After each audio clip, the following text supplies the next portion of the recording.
Hello guys, welcome to Scion What If. So in this video, we will see what if Goku stole all of Frieza's power and became emperor. If you enjoy these kinds of stories, don't forget to show us some love by hitting the like button and subscribing to the channel. Your support means the world to us. Now, let's start the story. Chapter 1, Power Absolute. The sky above Namek burned crimson as the planet crumbled. Rocks shot upward like missiles, oceans boiled away into steam, and at the center of this apocalypse stood two warriors locked in combat that would decide the fate of universes. Goku's golden aura flared against Frieza's purple energy field. Every exchange of blows sent shockwaves that accelerated the planet's death. Blood trickled from Goku's mouth as he panted, assessing his opponent. The tyrant had survived everything: Spirit Bomb, Kaioken times 20, even the legendary Super Saiyan transformation that prophecy claimed would end him. 5 minutes, Frieza sneered, his white and purple body gleaming despite the wounds Goku had inflicted. That's all this pathetic rock has left. Die along with it, monkey. Goku wiped blood from his chin. Not happening. His mind raced through options, each less promising than the last. Frieza's power seemed endless, regenerating after every exchange. If only there was a way to. A memory flashed through Goku's mind. King Kai's voice during his training: the greatest warriors don't just generate ki, Goku. They understand it. Control it. Some even manipulate the ki of others. That's it, Goku whispered. Frieza launched forward, horn aimed at Goku's heart. The Saiyan sidestepped, catching Frieza's arm. Instead of the counterattack Frieza expected, Goku placed his other palm flat against the tyrant's chest.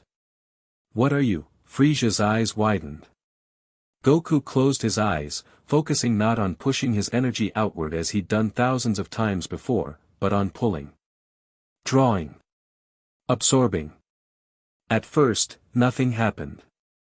Then he felt it, a thread of foreign ki, cold and vicious, flowing into him.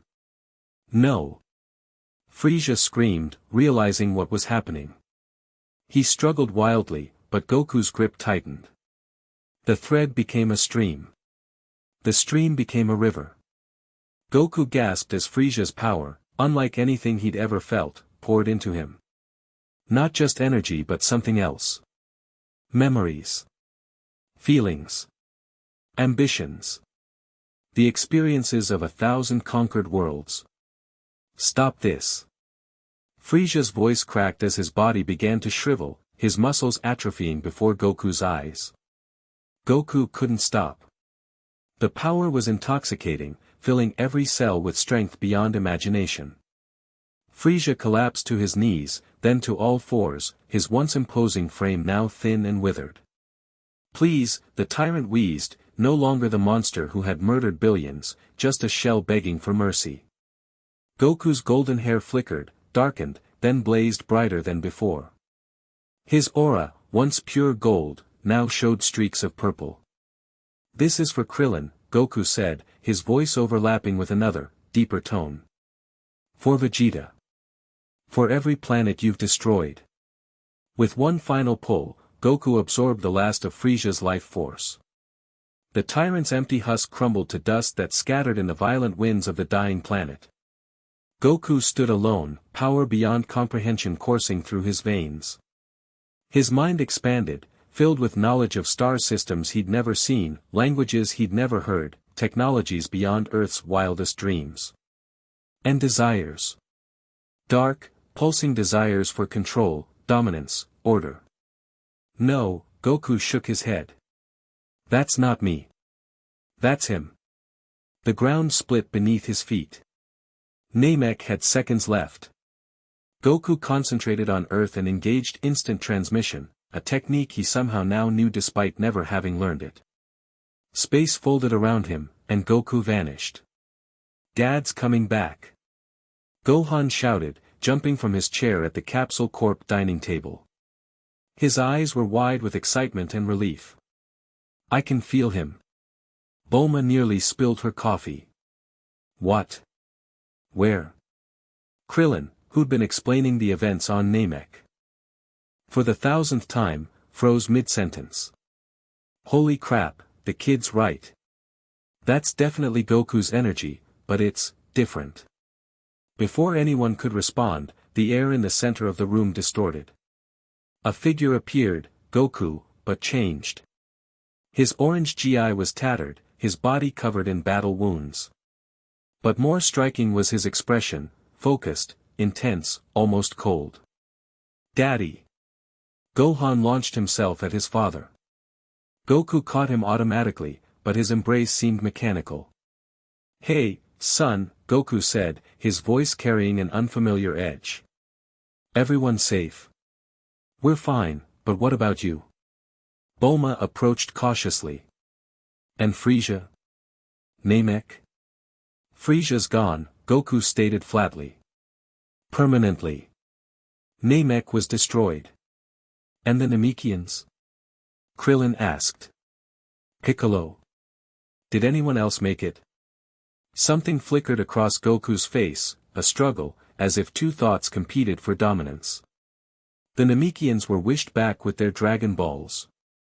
Moved to a new planet. He paused. Piccolo's back too, since Guru survived long enough for the wish. That's incredible news. Krillin exclaimed, but his smile faded as he studied his best friend. Hey, Goku, you feeling okay? Your energy feels weird. Goku's eyes narrowed slightly. I'm fine. Better than fine. I found a way to beat Frieza, I absorbed his power. Silence fell over the room. You, absorbed it? Bulma repeated. Is that even possible? Apparently, Goku shrugged, then winced, touching his temple. Need to rest. Process everything. Chi-Chi burst through the door that moment, tears streaming. Goku. She threw her arms around him, sobbing into his chest. I thought I'd lost you forever. For a moment, Goku's eyes softened.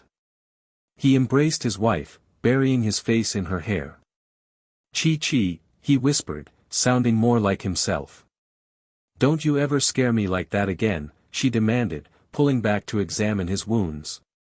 You need medical attention right away. I'll be fine, Goku assured her, though he swayed slightly on his feet. Just need sleep. You're coming home right now, Chi-Chi insisted, taking his arm. Gohan too. Goku nodded, but before leaving, he turned to Bulma. Tomorrow, I need to talk to you about some technology. I have ideas. Bulma blinked in surprise. Technology? Since when do you care about, tomorrow, Goku repeated, his tone brooking no argument. He placed a hand on Chi-Chi's shoulder, another on Gohan's head, and all three vanished. Krillin and Bulma stared at the empty space. Was it just me, Krillin said slowly, or was that not really Goku? Goku stood under the shower spray, hot water cascading over muscles still tight from battle. His mind raced with images, star maps, weapons designs, military formations, diplomatic protocols, knowledge belonging to Frieza, not him. They'll never understand what you've become. Goku's head snapped up. Who said that? Silence answered. Just water hitting tile. You've taken my power, Saiyan. Did you think it came without a price? No, Goku growled, pressing his forehead against the cool shower wall. You're dead. This is just residual memory. You're not real. Frieza's laughter echoed inside his skull. We'll see about that. My body may be gone, but my essence lives in you now. And I'm very patient. Get out. Goku slammed his fist into the wall, shattering tile and plumbing alike. Water sprayed from broken pipes as Chi-Chi's alarmed voice called from outside. Goku? What happened? Are you okay? Fine, he called back, breathing hard. Just slipped. Sorry about the wall.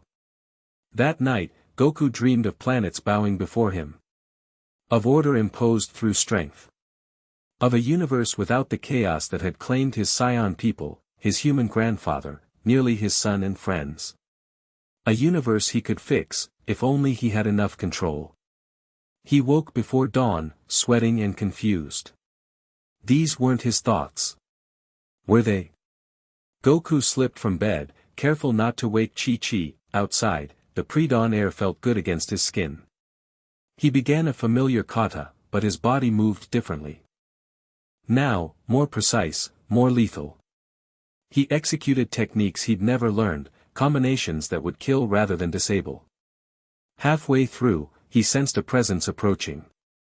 Vegeta. The Saiyan Prince landed at the edge of Goku's yard, arms crossed. "So it's true," he said without preamble. "You defeated Frieza." "I did more than defeat him," Goku replied, continuing his exercises. "I absorbed him. His power, his knowledge." Vegeta's eyes narrowed. "That's impossible." "Clearly not." Goku stopped, turning to face Vegeta fully. "Want a demonstration?" Before Vegeta could respond, Goku vanished. Reappeared behind him. The prince barely had time to gasp before Goku had him by the throat, lifted off the ground. "I could crush your windpipe before your next heartbeat," Goku said conversationally. Frieza knew exactly how much pressure it takes to kill a Saiyan this way. Interesting, isn't it? Terror flashed across Vegeta's face, not just at the threat, but at the casual cruelty so unlike Goku. "Kakarot, what's happened to you?" Something in Vegeta's expression broke through. Goku blinked and released him, stepping back. I don't know. Sometimes I think thoughts that aren't mine. See things I shouldn't know." Vegeta rubbed his throat, watching Goku warily. "You've taken more than his power. His essence is inside you." "How do you know?" "Legend speaks of warriors who could consume their enemy's life force," Vegeta explained. "It was forbidden among Saiyans. The price was too high, mental contamination." Goku frowned. "I'm stronger than he was. I'll control it." "Will you?" Vegeta's voice carried rare concern. "Frieza's evil was cultivated over centuries. Your mind is strong, Kakarot, but I didn't ask for your opinion," Goku cut him off. "I just need time to sort through all this information. There's so much potential here, Vegeta. Things we could do. Improvements we could make." "We?" Vegeta echoed skeptically. Goku's expression shifted to something almost friendly, though his eyes remained cold. "You were a prince without a kingdom. I could change that." 2 weeks passed. Goku spent most days with Bulma, describing technologies beyond Earth's development level. She'd been resistant at first, but her scientific curiosity eventually won out. "This propulsion system would revolutionize space travel," she muttered, examining the schematics Goku had sketched. "But the power requirements are impossible with our current resources." "Not impossible," Goku corrected, pointing to another diagram. "If you build this first, you can generate the necessary energy." Bulma pushed back from her workbench. "Goku, where is this coming from? You never cared about technology before." He shrugged. "Frieza controlled thousands of worlds with advanced civilizations. I have access to all that knowledge now." "And what exactly are you planning to do with spacecraft capable of intergalactic travel?" she pressed. "Last I checked, you weren't interested in conquering planets." Goku's expression darkened momentarily, then cleared. "Of course not. But think of the exploration possibilities. The knowledge we could gain. The allies we could make. The threats we could face," Bulma added pointedly. "Exactly," Goku nodded. "Earth needs to be prepared. The universe is dangerous, Bulma. Full of beings like Frieza, or worse." Before she could respond, an alarm blared through Capsule Corporation. Bulma rushed to her computer, pulling up security feeds. "Massive energy signature approaching Earth," she reported. 2 power levels, one nearly as strong as Frieza was. "King Cold," Goku said immediately. Frieza's father. And probably his brother Cooler. Bulma stared at him. How do you, never mind. What do we do? Goku was already heading for the door. I handle it. Alone. Wait. Bulma called after him. Shouldn't we call the others? Piccolo. Vegeta. No need, Goku replied without turning. They'd just get in the way. He stepped outside, focused his energy, and rocketed skyward. The familiar thrill of upcoming battle surged through him, but now edged with something darker, anticipation not just for the fight, but for the kill. Show them what a true emperor looks like, Frieza's voice whispered in his mind. Shut up, Goku muttered. I'm nothing like you. Aren't you? We'll see. The enormous spacecraft hovered over a mountain range, its design clearly from the same civilization as Frieza's ships. Goku landed on a plateau facing it, watching as the vessel's hatch opened and a ramp extended. Two figures descended, one massive, with horns and purple bioarmor similar to Frieza's final form, the other leaner with a blue-white carapace. King Cold and Cooler, Goku called out. You're trespassing on a protected planet. The larger figure, King Cold, stopped short. How do you know us, Scion? And where is my son? Goku smiled, and it wasn't his smile at all. Inside me. Confusion crossed their faces until Goku's aura flared, gold intertwined with purple. Understanding dawned in Cooler's eyes first. Impossible, he breathed. You absorbed him. Every last drop, Goku confirmed. Want to see what that looks like? Without waiting for an answer, Goku attacked. His movements incorporated Frieza's techniques but executed with Scion strength and speed. Cooler barely managed to block the first assault, his forearms bruising under the impact. Impressive, Cold commented, watching his son struggle. But ultimately futile. The House of Cold has ruled this galaxy for millennia. We don't fall to monkeys. Goku dodged Cooler's counterattack effortlessly, almost bored. Frieza thought the same thing. The battle escalated quickly. Cooler transformed into his fifth form, a massive spiked behemoth. Cold powered up as well, his energy shaking the mountains. Together, they might have overwhelmed Frieza at his peak. But Goku wasn't Frieza. And he wasn't just Goku anymore either. He weaved between their attacks with instant transmission, appearing and disappearing faster than they could track. Each time he reappeared, he struck vital points with surgical precision, knowledge from Frieza's centuries of combat. Stop toying with us. Cooler roared after a particularly humiliating sequence left him face down in a crater. As you wish, Goku replied. What followed wasn't a fight but an execution. Goku caught Cooler by his throat, just as he had done with Vegeta. But this time, he didn't let go. His hand glowed purple gold as he began the absorption process. No. Cold thundered, charging forward to save his remaining son. Too late. Cooler's body withered as his energy, knowledge, and essence transferred into Goku. When nothing remained but a husk, Goku turned to face King Cold, his aura now streaked with blue alongside the purple and gold. Cold faltered, taking a step back. What are you? The end of your dynasty, Goku answered, voice overlaid with echoes of Frieza and now Cooler. But don't worry, your empire won't fall. It's just under new management. The Frost Demon King fought desperately, using every technique mastered over his long life. None of it mattered. Goku absorbed him too, more slowly, savoring the rush of power and knowledge. When it was done, Goku stood alone, his body radiating energy that scorched the earth beneath him. 3 tyrants' worth of power and knowledge resided within one Scion frame. The voices in his mind grew louder, more insistent, but Goku forced them down. My empire now, he whispered. From a distant ridge, hidden behind suppressed energy, Vegeta watched in horror and fascination. This was no longer the Goku he knew.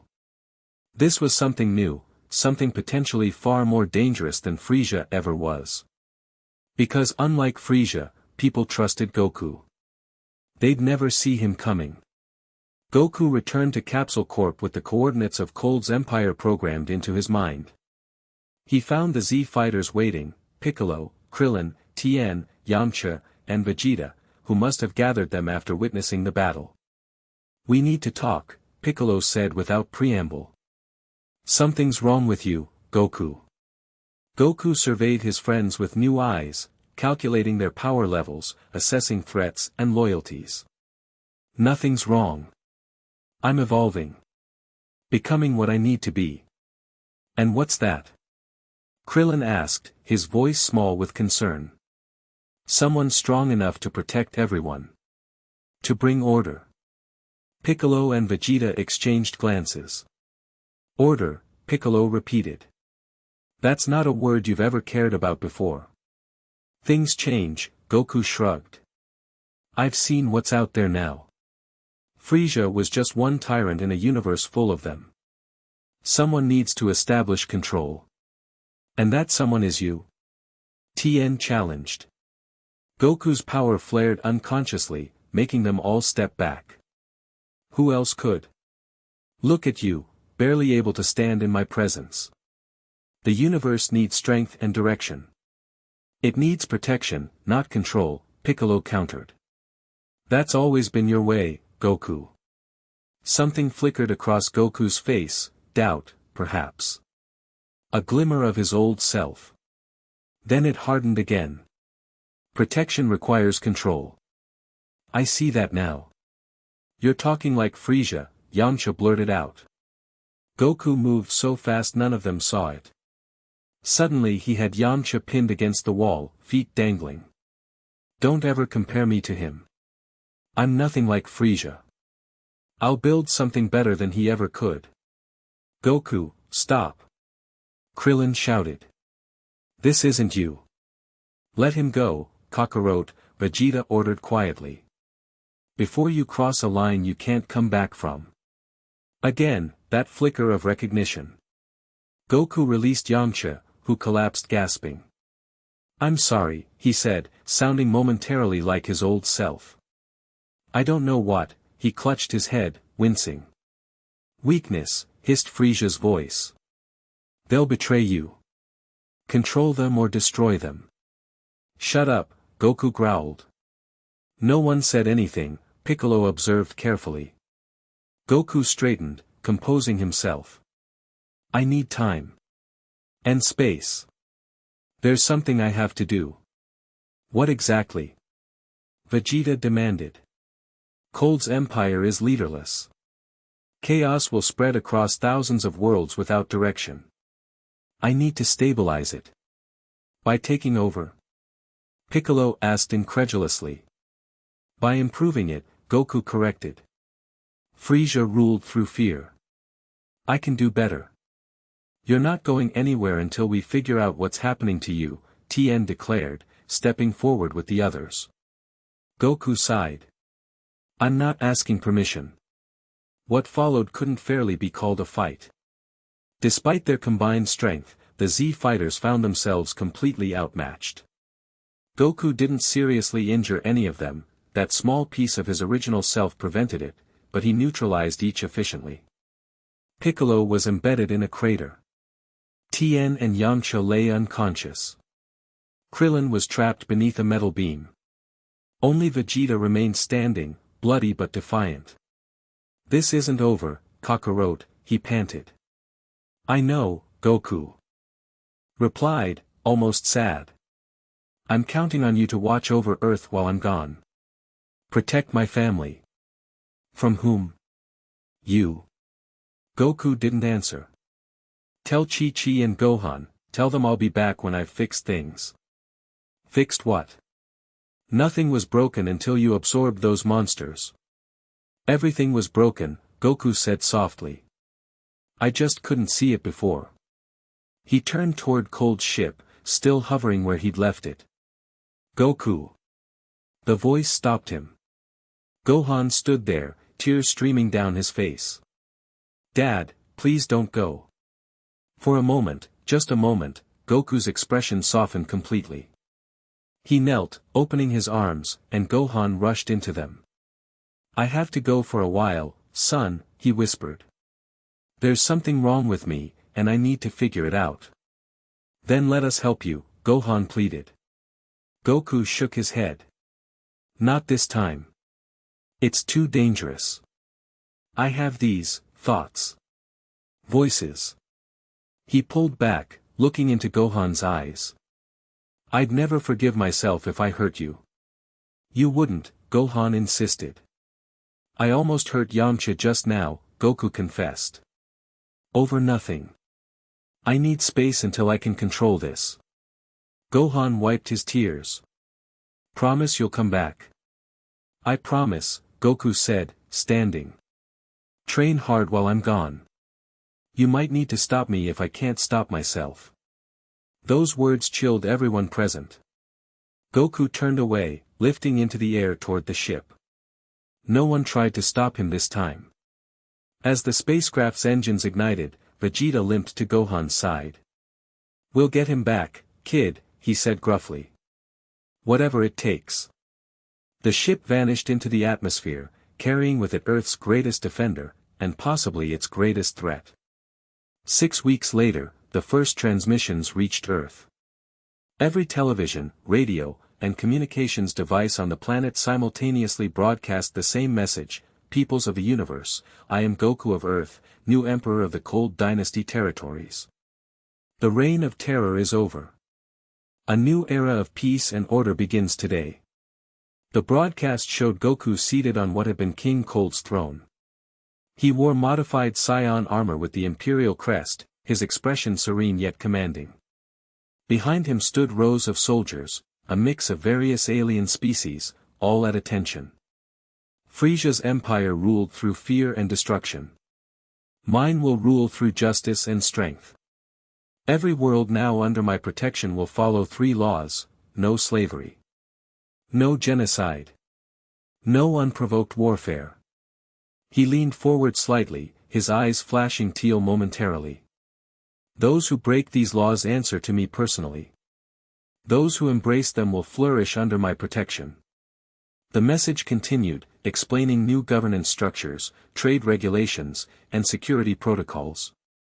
It was sophisticated, comprehensive, nothing like what the Goku they knew would or could have devised. To my home planet Earth, he concluded, know that you remain under my special protection. No force in this universe will threaten you while I draw breath. The transmission ended, leaving the Z fighters gathered at Kame House in stunned silence. Well, Master Roshi finally said, that's not something I ever expected to see. It's not him, Chi-Chi insisted, though her voice wavered. My Goku would never want to rule anything. It is him, Vegeta contradicted quietly.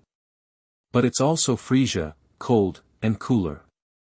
Their essence, their knowledge, their ambition, all mixed with Kakarot's power and heart. Which makes him more dangerous than any of them were individually, Piccolo added. What do we do? Bulma asked the question they were all thinking. We prepare, Vegeta answered. Because sooner or later, the real Frieza inside him will take control completely. And when that happens, his first target will be the one planet that always defied him. Earth, Gohan whispered. And anyone Kakarot ever loved, Vegeta confirmed grimly. 3 months into his reign, Emperor Goku sat in his private meditation chamber aboard the Imperial flagship. Star systems sprawled below as the massive vessel orbited a contested border world. Progress was complicated. For every problem he solved, 3 more emerged. Frieza's empire had been built on fear and exploitation. Dismantling those systems while maintaining order required constant attention. You're too soft, Frieza's voice complained. Just execute the troublemakers and be done with it. That's not my way, Goku muttered. It's the only way that works, Cold's deeper voice countered. Mercy is perceived as weakness. Establish dominance through overwhelming displays of power, added Cooler. One example makes 1,000 subjects obedient. Enough. Goku slammed his fist into the floor, cracking the reinforced material.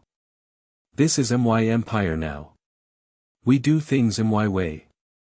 But what was his way? The longer he ruled, the hazier his old principles became. The Goku who left Earth wouldn't recognize the emperor he'd become, pragmatic, calculating, willing to sacrifice few for the many. A chime interrupted his thoughts. "Enter," he called. The doors slid open to reveal General Sorbet, formerly one of Frieza's top commanders, now cautiously loyal to Goku. "Emperor, we've detected an unauthorized ship approaching. Small vessel, single occupant. Threat assessment. Unknown, my lord. The power reading is significant." Goku rose. "Show me." On the bridge, tactical officers tracked the small craft as it decelerated toward the flagship. Scanners identified the occupant's energy signature. "Vegeta," Goku murmured. "Your orders, Emperor," asked the weapons officer. "Shall we open fire?" "No," Goku said immediately. "Allow him to dock. I'll meet him personally." His Imperial Guard protested, but Goku silenced them with a look. 15 minutes later, he stood alone in the hangar bay as Vegeta's ship touched down. The Saiyan Prince emerged wearing his traditional battle armor, arms crossed in his familiar stance of perpetual displeasure. "Nice outfit," he commented sarcastically, eyeing Goku's Imperial regalia. "Very dictator chic." Despite everything, Goku found himself smiling. "Good to see you too, Vegeta." "Is it? Good to see me? Or would you prefer I bow and call you, my lord, like those weaklings on your bridge?" "They show respect to the office, not the man," Goku corrected.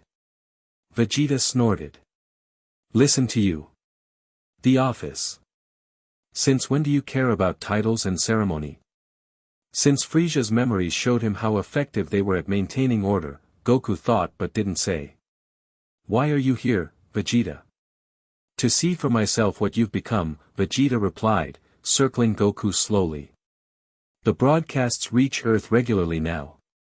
Your imperial addresses. Your decrees. Your justice.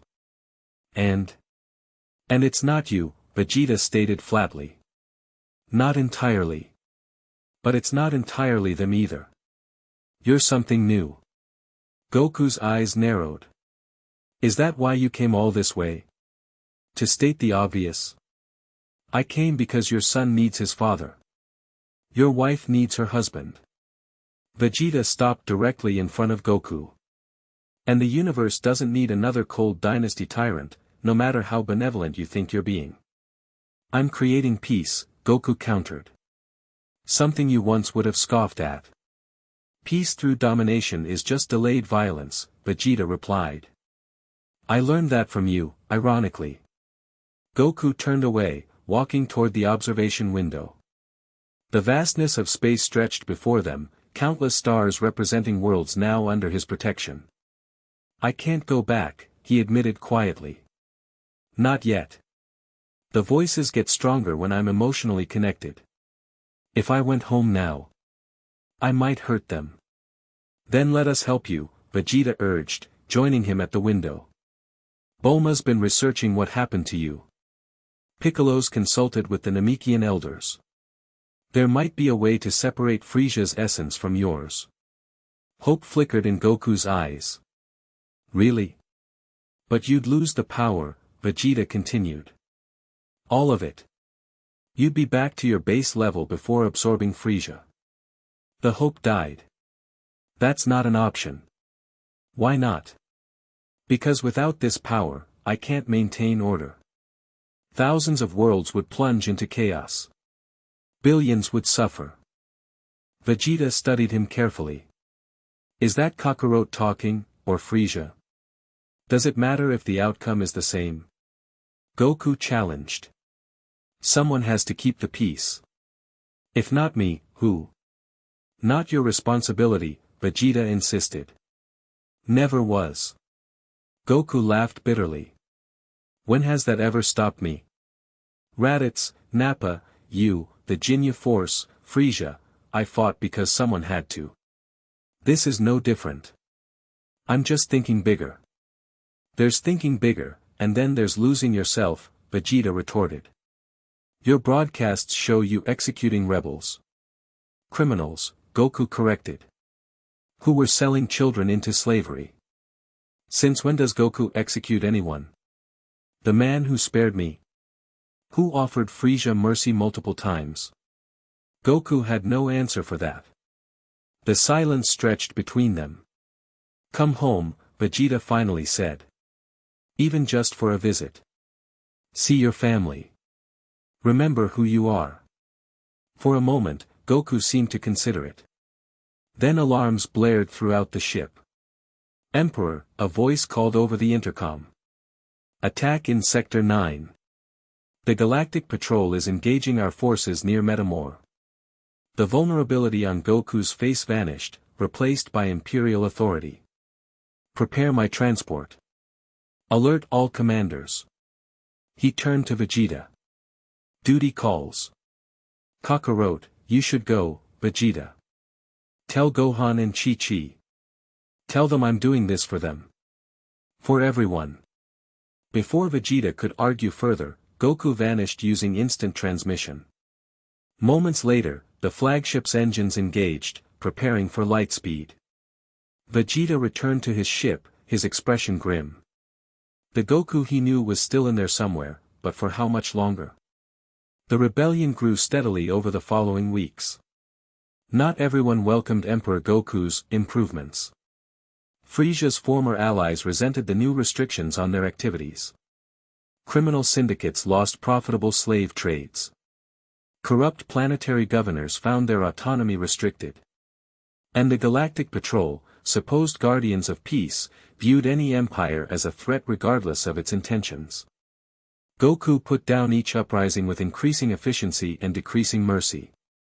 The voices grew louder every time he used his power in combat. Frieza, cold, and cooler whispered strategies, urged harsher punishments, demanded examples be made. Sometimes, he listened. 6 months after claiming the throne, Emperor Goku stood on the bridge of his flagship, watching as a rebel base burned on the planet below. He'd offered them surrender. They'd refused. Now thousands lay dead, a necessary sacrifice for the greater peace, he told himself. Transmission from Earth, Emperor, reported his communications officer. Goku frowned. Put it through. Bulma's face appeared on screen. Goku, thank goodness. We've been trying to reach you for days.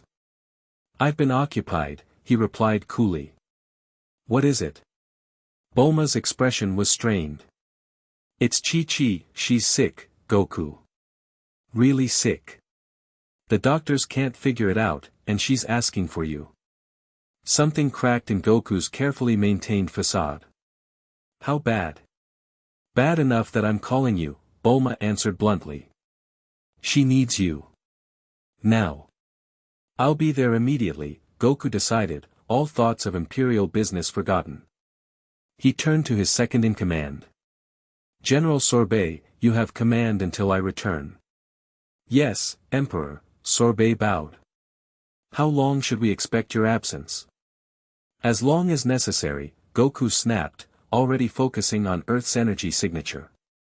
He vanished, leaving his officers exchanging nervous glances. Goku materialized directly in Chi-Chi's bedroom at Mount Paozu. The sight that greeted him stopped him cold. His vibrant, fiery wife lay pale and thin against the pillows, her breathing shallow. Gohan sat beside her, holding her hand.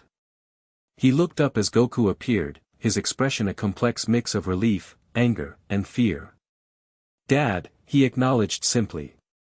Gohan, Goku responded, his voice suddenly hoarse. What happened? The doctors don't know. They're calling it an atypical viral infection. It started 2 weeks ago with fatigue, then fever, then. Gohan gestured helplessly at his mother's weakened state. Goku approached the bed slowly, imperial confidence evaporating with each step. This was Chi-Chi, his Chi-Chi, the woman who had loved him despite his alien origins, his fighting obsession, his frequent absences. Who had given him a son and a home. Chi-Chi, he whispered, taking her other hand. Her eyes fluttered open. For a moment, confusion clouded them. Then recognition dawned. Goku? Is that really you? It's me, he confirmed, kneeling beside the bed. I'm here. She studied his face, her gaze surprisingly sharp despite her illness. No, it's not. Not all of you. Her voice was weak but determined. I see him in your eyes. The monster who took my husband away. Goku flinched as if struck. Chi-Chi, fight him, Goku, she insisted, squeezing his hand with what little strength she had. I don't care about your empire. I don't care about the universe. I just want my Goku back. Something broke inside him, a wall carefully constructed to keep his original self separate from the imperial persona he'd created. Tears filled his eyes as he pressed her hand to his cheek. I'm trying, he admitted brokenly. But it's getting harder. They're always there, Chi-Chi, always whispering. Always pushing. Chi-Chi's eyes softened. Then push back. You're the strongest man I've ever known. Not because of your power, but because of your heart. She weakens you, Frieza's voice hissed. This is why attachment is folly. Goku closed his eyes, focusing on Chi-Chi's hand in his. Warm. Familiar. Home. I will, he promised. For you. For Gohan. For all of us. Chi-Chi smiled weakly. That's my Goku. Later, after she'd fallen asleep again, Goku found the others waiting in the living room, Bulma, Krillin, Piccolo, Master Roshi, Vegeta, and several doctors from Capsule Corporation. How long has she been like this? He demanded. The doctors exchanged glances. 2 weeks, one finally answered. But rapidly deteriorating in the last 72 hours. And you can't identify the cause? Bulma stepped forward. It's not natural, Goku. We've run every test imaginable. This virus, if it even is a virus, doesn't match anything in our databases. What are you saying? Goku's voice dropped dangerously. She's saying someone engineered this, Vegeta stated bluntly. To draw you back to Earth. Goku went very still. The temperature in the room seemed to drop several degrees as his power flared unconsciously. Who? He asked, his voice deadly quiet. We don't know, Piccolo answered. But it's working exactly as designed. You're here, away from your empire. Realization dawned on Goku's face. A coup. Someone wants me distracted while they make their move. His expression hardened. I'll kill them. Goku. Krillin protested.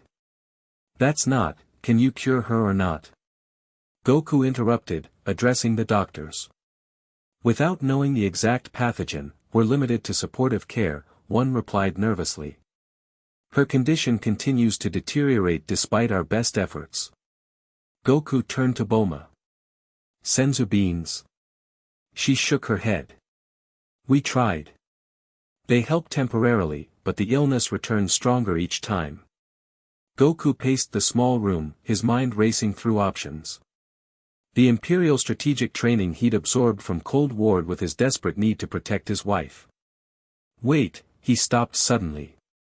Cold's flagship has medical technology beyond anything on Earth. And scientists who've studied biological warfare for centuries. You want to take Chi-Chi there? Gohan asked, entering from the bedroom. To space?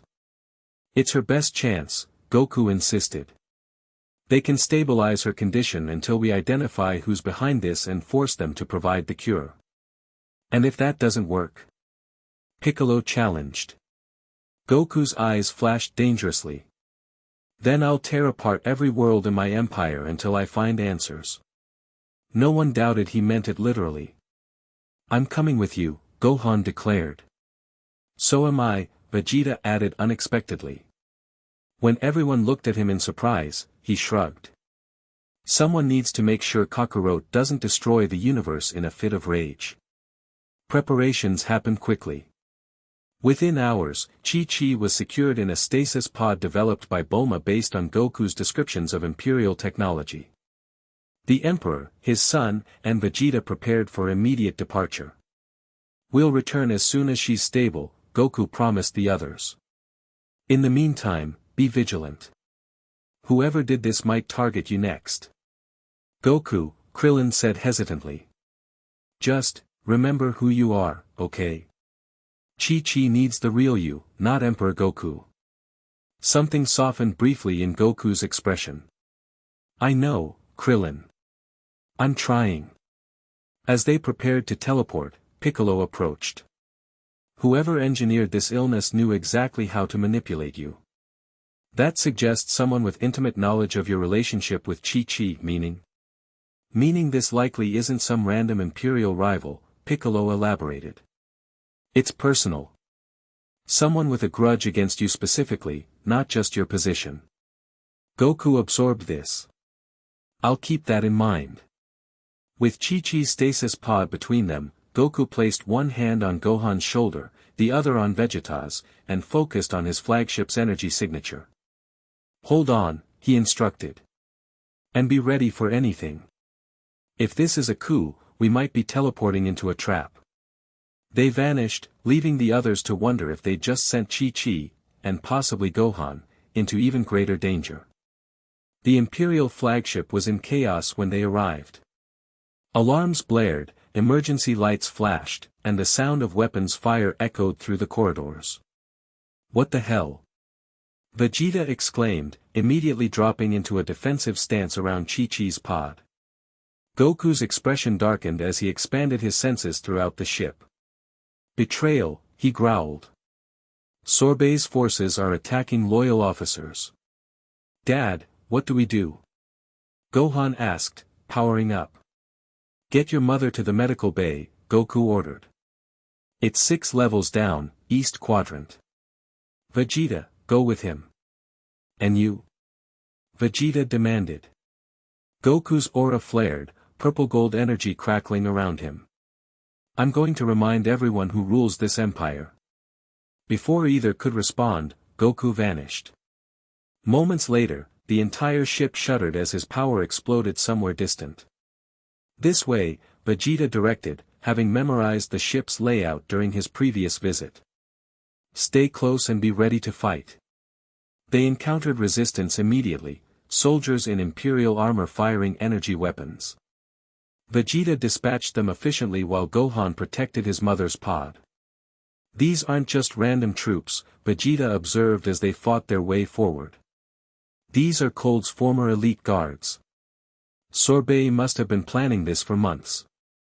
But why now?" Gohan wondered. "And how did they know about my mom?" "Questions for after we secure her safety," Vegeta replied grimly. The medical bay, when they finally reached it, was a battlefield. Loyal medical officers fought desperately against Sorbet's forces. Vegeta blasted the attackers from behind, creating an opening. "We need emergency treatment," he shouted, gesturing to Chi-Chi's pod. "Emperor's direct orders." The chief medical officer, a tall, blue-skinned alien with 4 arms, quickly assessed the situation. "Bring her here," he directed, indicating a sealed chamber. "This area is still secure." As they transferred Chi-Chi to the advanced medical equipment, the ship rocked violently again. The lights flickered. "Your father is making his displeasure known," Vegeta commented dryly to Gohan. "Can you stabilize her condition?" he asked the medical officer. "I need to analyze the pathogen first," the alien replied, already running diagnostic equipment over Chi-Chi's unconscious form. "This will take time." "Time we may not have," Vegeta muttered. "Gohan, stay here. Protect your mother. I'm going to find Kakarot before he tears this ship apart with all of us in it." "Be careful," Gohan called after him. "Dad's not himself when he's angry." "Not anymore." Vegeta nodded grimly and headed toward the massive energy signature now centered on the bridge. Emperor Goku stood amid carnage, bodies of traitor soldiers scattered around the bridge. General Sorbet knelt before him, bleeding from multiple wounds but still defiant. "You think killing me ends this?" the general spat. "The Empire will never accept a Saiyan ruler. Especially one with your weaknesses." Goku's hand tightened around Sorbet's throat. "My only weakness was trusting you." "No," Sorbet choked out. "Your weakness is that planet. Those humans. The woman." Rage flared in Goku's eyes. "You poisoned my wife." "Not I," Sorbet denied. "Though I knew of the plan. A necessary distraction while we reclaimed what is rightfully ours." "Who, then?" Goku demanded, tightening his grip. "Tell me and I might let you live." Sorbet laughed despite his pain. "You still don't understand. You absorbed our Lord's powers, but not their wisdom. An emperor who shows mercy is an emperor who falls. Answer me." Goku roared, his power flaring so intensely that the bridge instruments shorted out. "Kakarot." Vegeta's voice cut through his rage. "He can't tell you anything if he's dead." Goku loosened his grip slightly, allowing Sorbet to gasp for air. "Talk. Now." "The Loyalists," Sorbet wheezed. "Those who served the Cold Dynasty for generations. They developed the bioweapon specifically targeted to human physiology. Based on information from Lord Frieza's encounters with Earthlings." "Names," Goku demanded. "Locations." Sorbet's eyes gleamed with malice. "Kill me and you'll never know." "He lies," Frieza's voice whispered in Goku's mind. "I can sense it. He knows exactly who is responsible." For once, Goku didn't fight the voice. He dove into Frieza's memories, searching for techniques he'd never willingly use. "Found one." "I don't need you to tell me," Goku said coldly, placing his palm against Sorbet's forehead. "I'll take it directly." Vegeta recognized the technique immediately: mental extraction, one of Frieza's most sadistic methods for interrogation. "Kakarot, don't. That's not who you are." "It's who I need to be," Goku replied without looking up. For Chi-Chi, the extraction was brutal and efficient. Goku tore through Sorbet's mental defenses, ripping out the information he needed while the general screamed in agony. When it was done, Sorbet collapsed, his mind shattered beyond repair. Goku stood, his expression cold and calculating. "Dr. Vark. One of Cold's chief scientists. He developed the pathogen and has the only antidote. Currently hiding on planet Yardrat." "Yardrat?"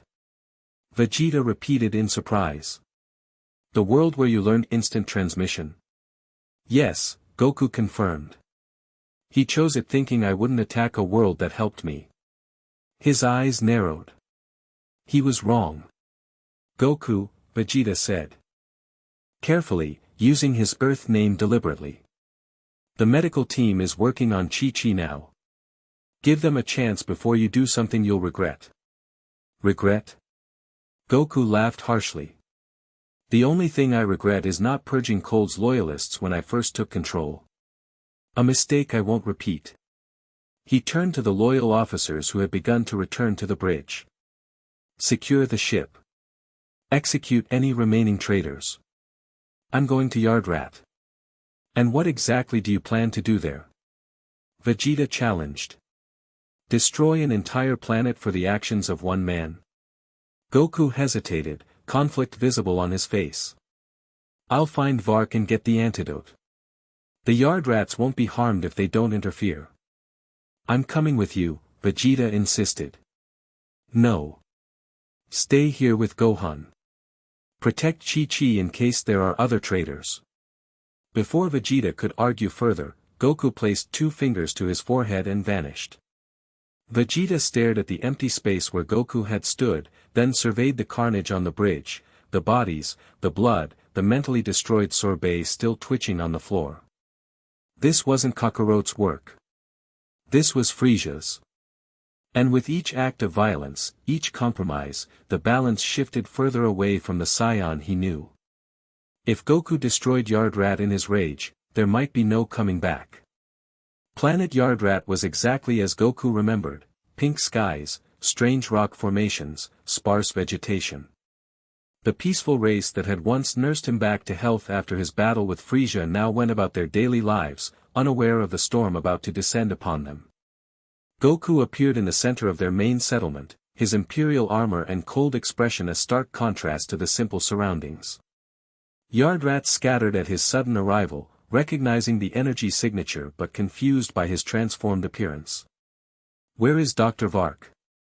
Goku demanded, his voice carrying across the settlement. "I know he's here. Bring him to me now." An elder Yardrat approached cautiously. "Goku? Is that truly you? Your energy feels different." "Elder Pabara," Goku acknowledged with a curt nod. "I have no quarrel with your people. I seek a fugitive, a scientist who has created a bioweapon against my family." Understanding dawned in the elder's large eyes. "The off-worlder who arrived 3 cycles ago. He claimed to be a refugee from your empire's expansion." "He's a traitor and assassin," Goku corrected harshly. "Where is he?" "We granted him sanctuary," Elder Pabara replied steadily. "As we once granted it to you. Our laws forbid us from surrendering those under our protection." Goku's aura flared dangerously. "Your laws mean nothing to me now. My wife is dying because of him. Tell me where he is, or I start searching myself." The threat hung in the air between them. Other Yardrats gathered behind their elder, expressions concerned but resolute.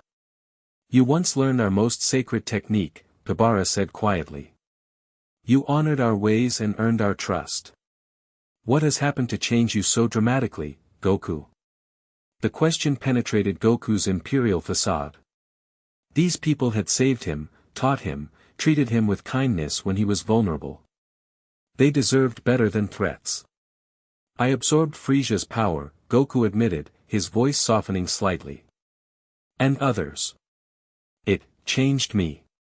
But right now, all that matters is saving Chi-Chi, please, Elder Pabara. I don't want to harm your people."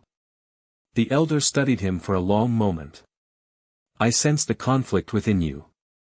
The darkness battles with your true nature." He sighed deeply. "The off-worlder dwells in the caverns beyond the eastern ridge. He has established a laboratory there." "Thank you," Goku said sincerely. "Goku," Pabara called as he turned to leave. "Remember that power absorption has consequences for both parties. What you took from Frieza, he also takes from you. The connection flows both ways."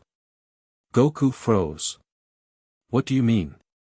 "Just as you gained his knowledge and power, he gains access to your heart.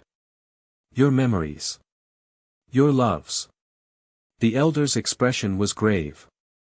"Be vigilant against influence from within." The implications hit Goku like a physical blow. If Frieza's consciousness could access his memories, then the tyrant knew everything about him. About Earth. About Chi-Chi and Gohan. About all his friends' strengths and weaknesses. "The bioweapon," he whispered. "Frieza helped design it, didn't he? Through me." Pabara nodded solemnly. "I believe so."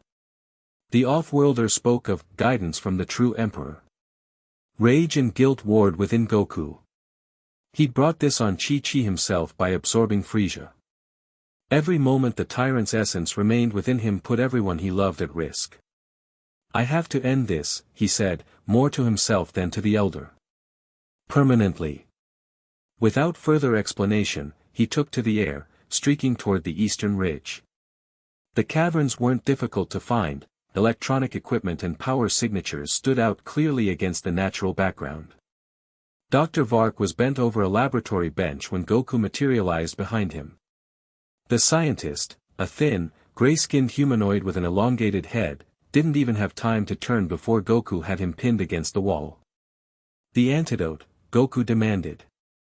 Now. Terror filled Vark's large black eyes.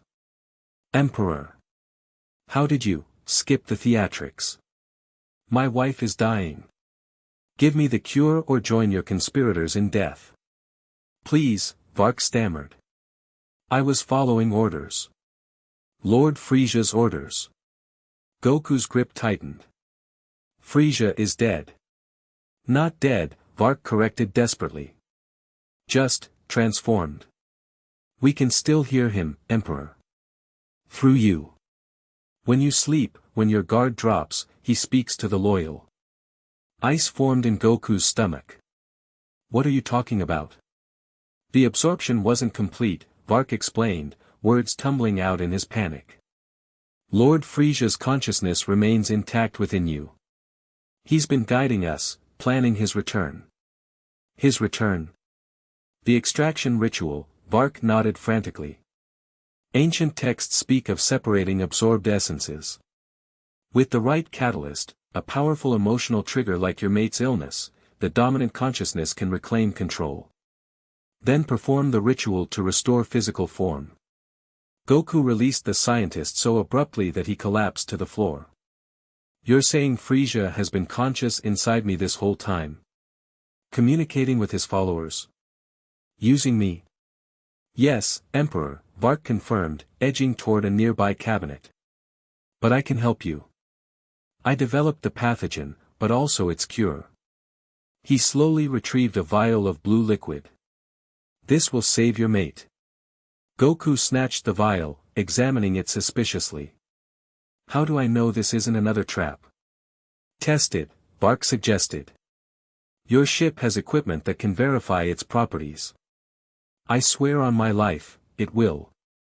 Neutralize the pathogen. Goku pocketed the vial, his mind racing with this new information. If what Vark said was true, then Frieza had been manipulating events from within him all along. The Empire, the betrayals, Chi-Chi's illness, all part of a plan to eventually resurrect the tyrant. The extraction ritual, Goku said suddenly. How is it performed? Vark hesitated. I don't know the details. The ancient texts are held by the Loyalist High Council on Frigid Prime. Frigid Prime is a frozen wasteland, Goku countered. Uninhabited for centuries. A cover story, Vark admitted. It's actually the Cold Dynasty's ancestral stronghold. The council retreated there after your ascension. Goku absorbed this information silently. Then, without warning, he pressed his palm to Vark's forehead just as he had done with Sorbet. No, please, the scientist begged. I've told you everything. Not everything, Goku replied coldly. But you will. The mental extraction was swift and brutal. When it was done, Goku had everything, the exact formula for the antidote, the location of Frigid Prime, the names of every conspirator, and most importantly, fragments of information about the extraction ritual itself. Vark collapsed, mind shattered like Sorbet's. Goku felt a momentary pang of regret, quickly suppressed. This was necessary. For Chi-Chi, for everyone. You're learning, Frieza's voice approved in his mind. Mercy is weakness. Shut up, Goku growled. I know what you've been doing. It ends now. Does it? The voice mocked. How do you propose to remove me without killing yourself? The ritual requires willing participation from both consciousnesses. I will never agree. We'll see about that, Goku replied grimly, placing 2 fingers to his forehead. He focused on the flagship's energy signature and vanished. Behind him, Dr. Vark's laboratory began to glow as equipment overloaded. Moments later, the entire cavern exploded, erasing all evidence of the scientist's work. On the settlement's edge, Elder Pibara watched the distant explosion with sad eyes. May you find your way back to the light, Goku, he murmured. Before it's too late for all of us. Goku reappeared in the flagship's medical bay to find Gohan and Vegeta in intense discussion with the medical team. All conversation stopped as they noticed his arrival. Dad! Gohan exclaimed. Did you find the antidote? Goku confirmed, producing the blue vial. Have them analyze it first to confirm it's safe. The chief medical officer took the vial carefully. Right away, Emperor. How's your mother? Goku asked Gohan, approaching Chi-Chi's medical pod. Stable for now, Gohan replied. They've slowed the progression, but couldn't reverse it. Goku nodded, placing his hand against the transparent surface of the pod. Chi-Chi looked so fragile, so unlike her normal vibrant self. Guilt crushed him anew. I did this to her, he whispered. By bringing Frieza into our lives. What are you talking about? Vegeta demanded. Goku turned to face them. Frieza isn't gone. His consciousness remains active inside me. He's been communicating with his loyalists when my guard is down. Planning his return. Stunned silence greeted this revelation. That's impossible, Gohan finally said. Isn't it? The Yard Rat Elder confirmed it, Goku explained. The absorption creates a two-way connection. Frieza has access to my memories, my knowledge. He helped design the bioweapon specifically to target Chi-Chi, so all of this, the Empire, the improvements, the betrayals, it was Frieza manipulating you? Vegeta asked skeptically. No, Goku admitted. Not entirely. The power, it changes how you think. Makes you see things differently. But Frieza has been pushing, influencing, waiting for his opportunity. The medical officer returned, interrupting their conversation. The antidote analyses as safe, Emperor. It should neutralize the pathogen completely. Administer it immediately, Goku ordered. They watched anxiously as the blue liquid was injected into Chi-Chi's foreline. 4. Several minutes, nothing seemed to happen. Then, gradually, her vital signs began to improve. Color returned to her cheeks. It's working, the medical officer confirmed. The pathogen is breaking down. She should regain consciousness within hours. Relief flooded through Goku, so powerful it nearly brought him to his knees. Thank you, he told the medical team. Leave us now. When they were alone, Goku turned to Vegeta and Gohan. There's more. The loyalists have been planning a ritual to extract Frieza's consciousness from me and give him a new body. Chi-Chi's illness was meant to trigger the emotional conditions needed for Frieza to take control. Take control? Gohan repeated. Of you? Yes. When I'm at my weakest, overcome by emotion, exhausted, or asleep, he pushes harder. There have been episodes. Times I don't fully remember. Actions that weren't entirely my decision. The executions, Vegeta guessed. The harsher policies. Goku nodded grimly. And it's getting worse. There's a council of loyalists on a planet called Frigid Prime. They have ancient texts describing the ritual. We need to stop them before they try again. We? Vegeta raised an eyebrow. I can't do this alone, Goku admitted. Not anymore. I need your help, both of you. Not just to stop the loyalists, but to keep me grounded. To remind me who I am when Frieza pushes harder. The vulnerability in his admission shocked them both. This wasn't Emperor Goku speaking, but their friend, husband, father, asking for help. Of course we'll help you, Gohan said immediately. Whatever it takes. Vegeta crossed his arms, studying Goku intently. This ritual. Could it be modified? Used to extract Frieza without giving him a new body? I don't know, Goku answered honestly. The information I got from Vark was incomplete. But it's possible. Then that's our mission, Vegeta declared. We secure these texts, modify the ritual, and free you from Frieza's influence, without resurrecting that lizard. Goku's expression was conflicted. It would mean giving up the power. All of it. Going back to what I was before Namek. Is that really such a bad thing? Gohan asked gently. You were the strongest in the universe even then. They want to weaken you, Frieza's voice whispered urgently. Without my power, you'll lose everything you've built. The Empire will fall into chaos. Billions will suffer.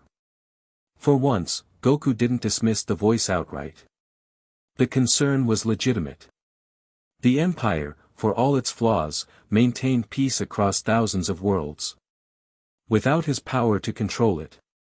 One step at a time, Vegeta interrupted his thoughts. First, we secure the texts. Then we decide on the best course of action. He smirked slightly. Besides, I've been training. Maybe I'll finally surpass you once you're back to normal. Despite everything, Goku found himself smiling at the familiar rivalry. You wish. A small moan from Chi-Chi's paw drew their attention. She was stirring, eyelids fluttering. Mom. Gohan moved quickly to her side. Goku hesitated, suddenly uncertain. Would she even want to see him after what he'd become? After what his choices had done to her? Go to her, Vegeta urged quietly. Be the man she married, not the Emperor. Swallowing his fear, Goku approached as the medical pod opened. Chi-Chi's eyes found his immediately, confusion giving way to recognition. Goku? She whispered weakly. I'm here, he assured her, taking her hand. You're going to be fine now. She studied his face intently. Your eyes, they're different. Clearer. I know what's been happening, he explained softly. And I'm going to fix it.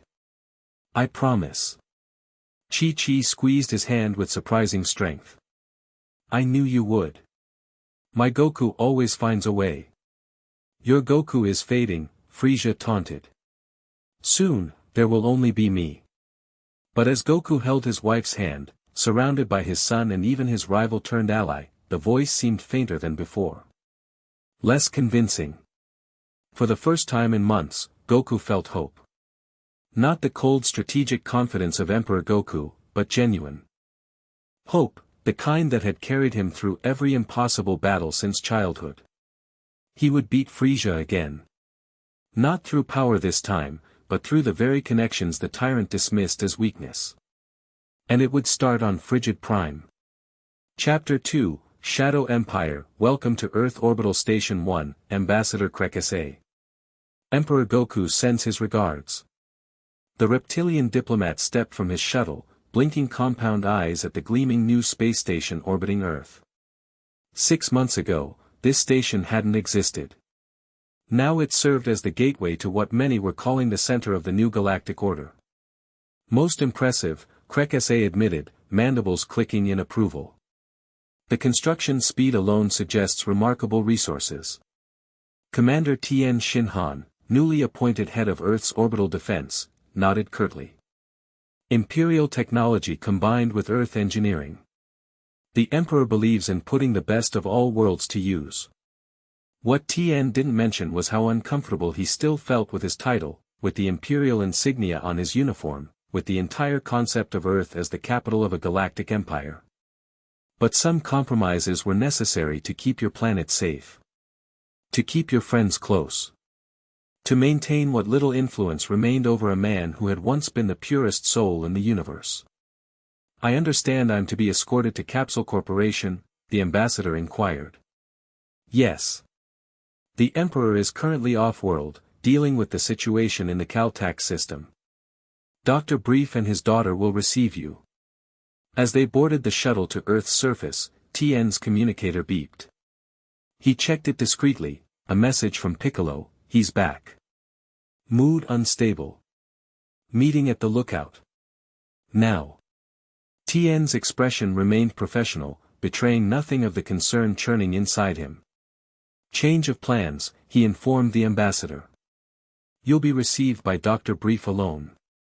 I've been called to an urgent security matter. Blood dripped from Goku's armor as he materialized on Kami's lookout, his face a mask of controlled fury. Vegeta, Piccolo, and Gohan were already waiting, their expressions grim as they took in his appearance. The rebels? Piccolo asked without preamble. Dealt with, Goku replied coldly, removing his battle-damaged gauntlets. The Caltax system is secure again. All of them? Gohan asked quietly, studying his father's blood-spattered form. Something flickered across Goku's face, a moment of uncertainty, perhaps regret. The leaders. The rest have been re-educated. Vegeta snorted. Is that what we're calling it now? Goku's eyes narrowed dangerously. You weren't there, Vegeta. You didn't see what they did to the colonists loyal to the Empire. Women and children slaughtered as examples. His fist clenched. Someone had to deliver justice. Justice or vengeance? Piccolo challenged. There was a time you could tell the difference. There was a time I was naive, Goku countered. Before I understood how the universe really works. Tension crackled between them until Gohan stepped forward. Dad, you should rest. You've been gone for 3 weeks. The aggression in Goku's posture softened slightly at his son's concern. I'm fine, Gohan. How's your mother? Worried about you, Gohan answered honestly. We all are. 6 months had passed since their confrontation with the Loyalists on Frigid Prime. 6 months since they'd recovered the ancient texts describing the ritual that could separate Frieza's consciousness from Goku. 6 months of research, preparation, and increasingly desperate attempts to reverse what had happened on Namek. 6 months of watching Goku slip further away, despite their best efforts. The ritual components? Goku asked, changing the subject. Bulma has identified 7 of the 9 elements required, Piccolo reported. The 8th is proving problematic. Problematic how? It doesn't exist anymore, Vegeta explained bluntly. The text calls for the crystallized tears of a god tree. The last known god tree was on planet Namek. Which exploded, Goku finished, frustration evident. Alternatives? Bulma thinks Earth's guardian might be able to create a substitute, Gohan offered. Den's working on it, but it's slow going. Goku nodded curtly. And the 9th element? Uncomfortable glances passed between the 3. Finally, Piccolo spoke. According to the text, it requires the willing sacrifice of that which the host values most. Sacrifice? Goku repeated, eyes narrowing. What kind of sacrifice? We're still translating the specific requirements, Piccolo hedged. The ancient language is complex. Goku studied them suspiciously, clearly aware they were withholding something. Before he could press further, Tien arrived, landing softly on the lookout's tiled surface. Ambassador Krekese has arrived, he reported. Dr. Brief is entertaining him until you're available. Good, Goku nodded. The Saurians control key resource worlds we need.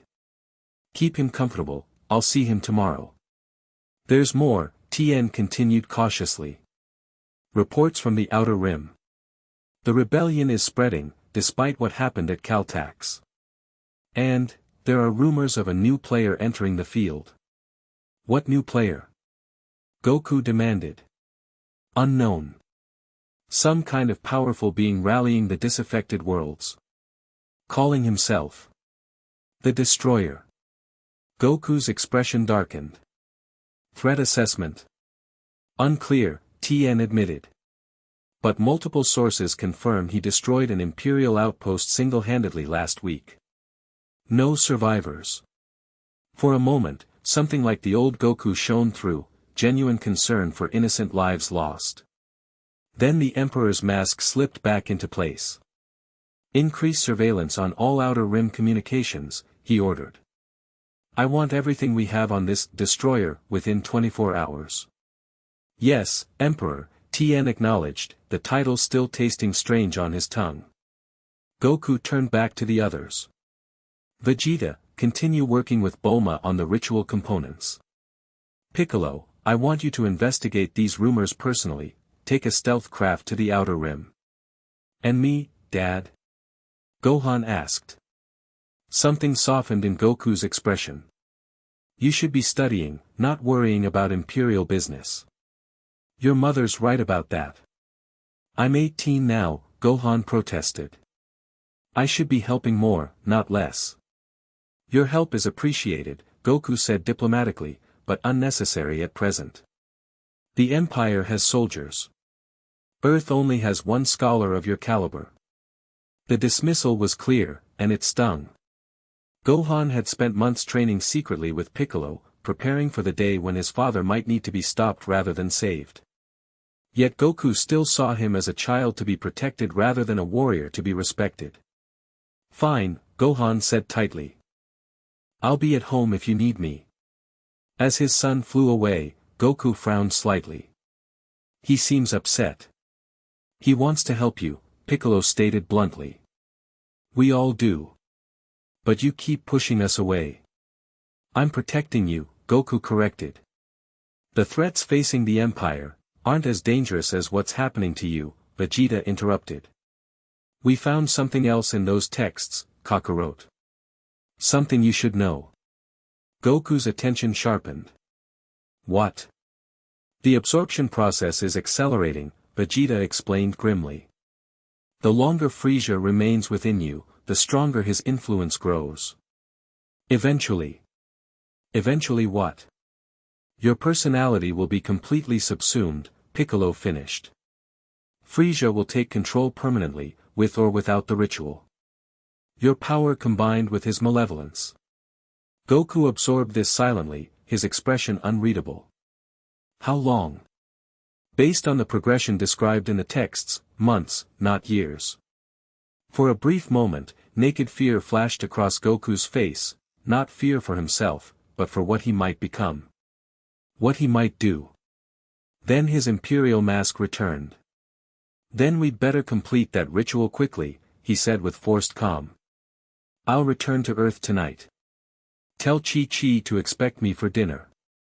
Without waiting for a response, he placed 2 fingers to his forehead and vanished. Vegeta, Piccolo, and Tien exchanged concerned looks. He's getting worse, Tien observed quietly. You should have seen him on Caltax, Piccolo replied. The justice he delivered was pure Frieza. Calculated terror designed to crush resistance. And yet he still fights it, Vegeta noted. There are moments when Kakarot breaks through. Fewer and farther between, Piccolo countered. We're running out of time. Then we need to accelerate our plans, Vegeta decided. With or without the missing ritual components. That's too risky, Tien protested. An incomplete ritual could kill him. And what he's becoming could destroy everything, Piccolo responded grimly. We need to be prepared for all outcomes. Chi-Chi had learned to recognize the signs. The way the air seemed to compress momentarily. The faint displacement sound. The change in energy that raised the hairs on her arms even though she couldn't sense ki the way the others could. Goku was home.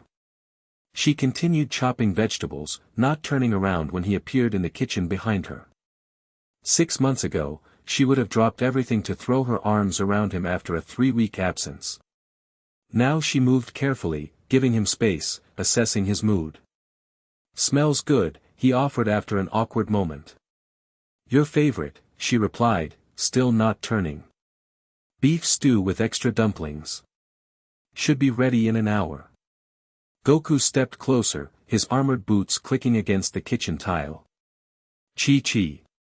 Look at me. She set down her knife and turned. He'd removed the blood-spattered armor at least, wearing a simple black bodysuit beneath. But his eyes, they held that distant coldness that frightened her more than any physical change. Welcome home, she said softly, forcing a smile. Rough mission? Nothing I couldn't handle. He stepped closer, reaching for her hand tentatively. I missed you. The simple admission broke through some of her reserve. She allowed him to take her hand, then stepped into his embrace. Despite everything, this was still Goku, her husband, her first and only love. Somewhere beneath the Emperor's facade, he was still there. Gohan said the rebels. Not now, Goku interrupted gently. Just, let me hold you for a minute. She complied, resting her head against his chest. His heartbeat sounded the same, steady and strong. His scent was the same too, beneath the strange metallic tang of imperial ships and foreign worlds.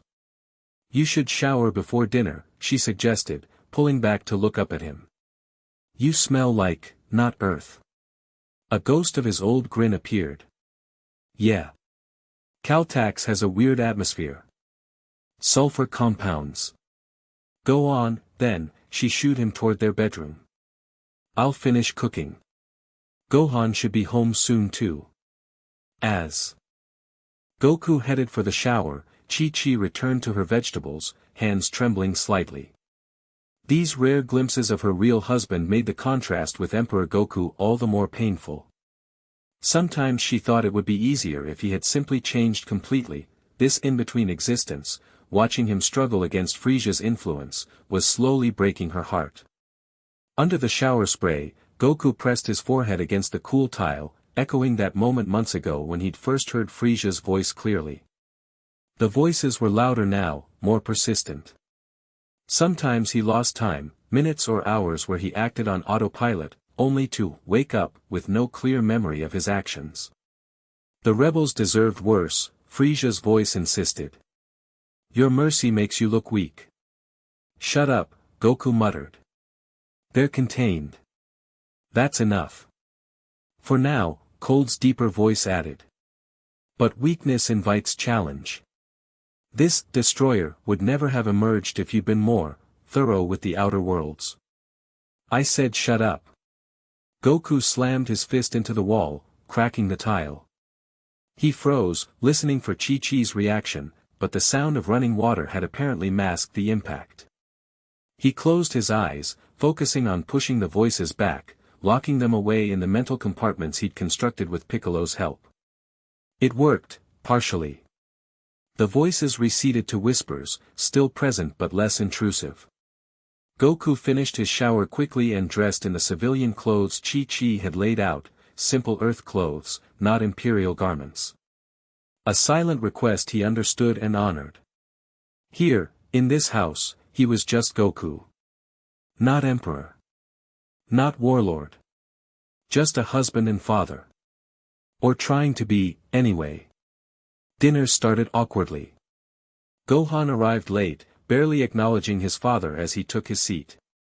Chi-Chi attempted normal conversation, asking about Gohan's studies, mentioning local gossip, carefully avoiding any discussion of imperial matters. Halfway through the meal, Goku set down his spoon with uncharacteristic restraint. Okay, enough. You're both treating me like I might explode. Say what's on your minds. Mother and son exchanged glances.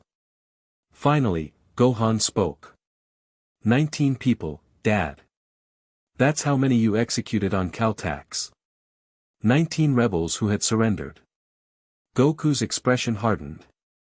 They weren't just rebels, Gohan. They were butchers who massacred an entire settlement. 300 civilians. Including children. So you became their executioner? Chi-Chi asked quietly.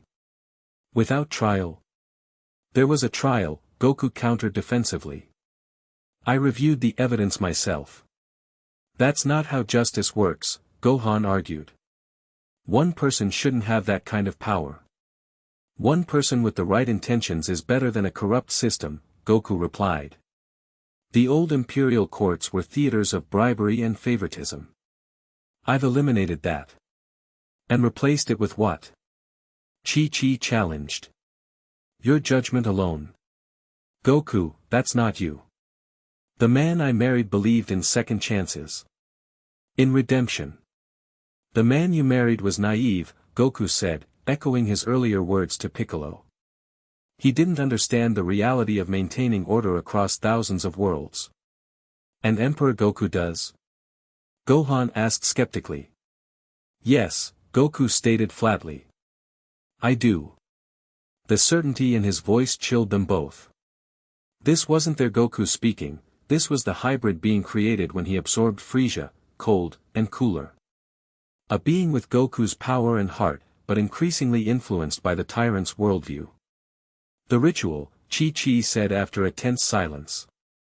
Bulma says they're getting closer. Goku's expression softened slightly. I know. I want this fixed too. But until then, the Empire needs leadership. Stability. And after? Gohan pressed.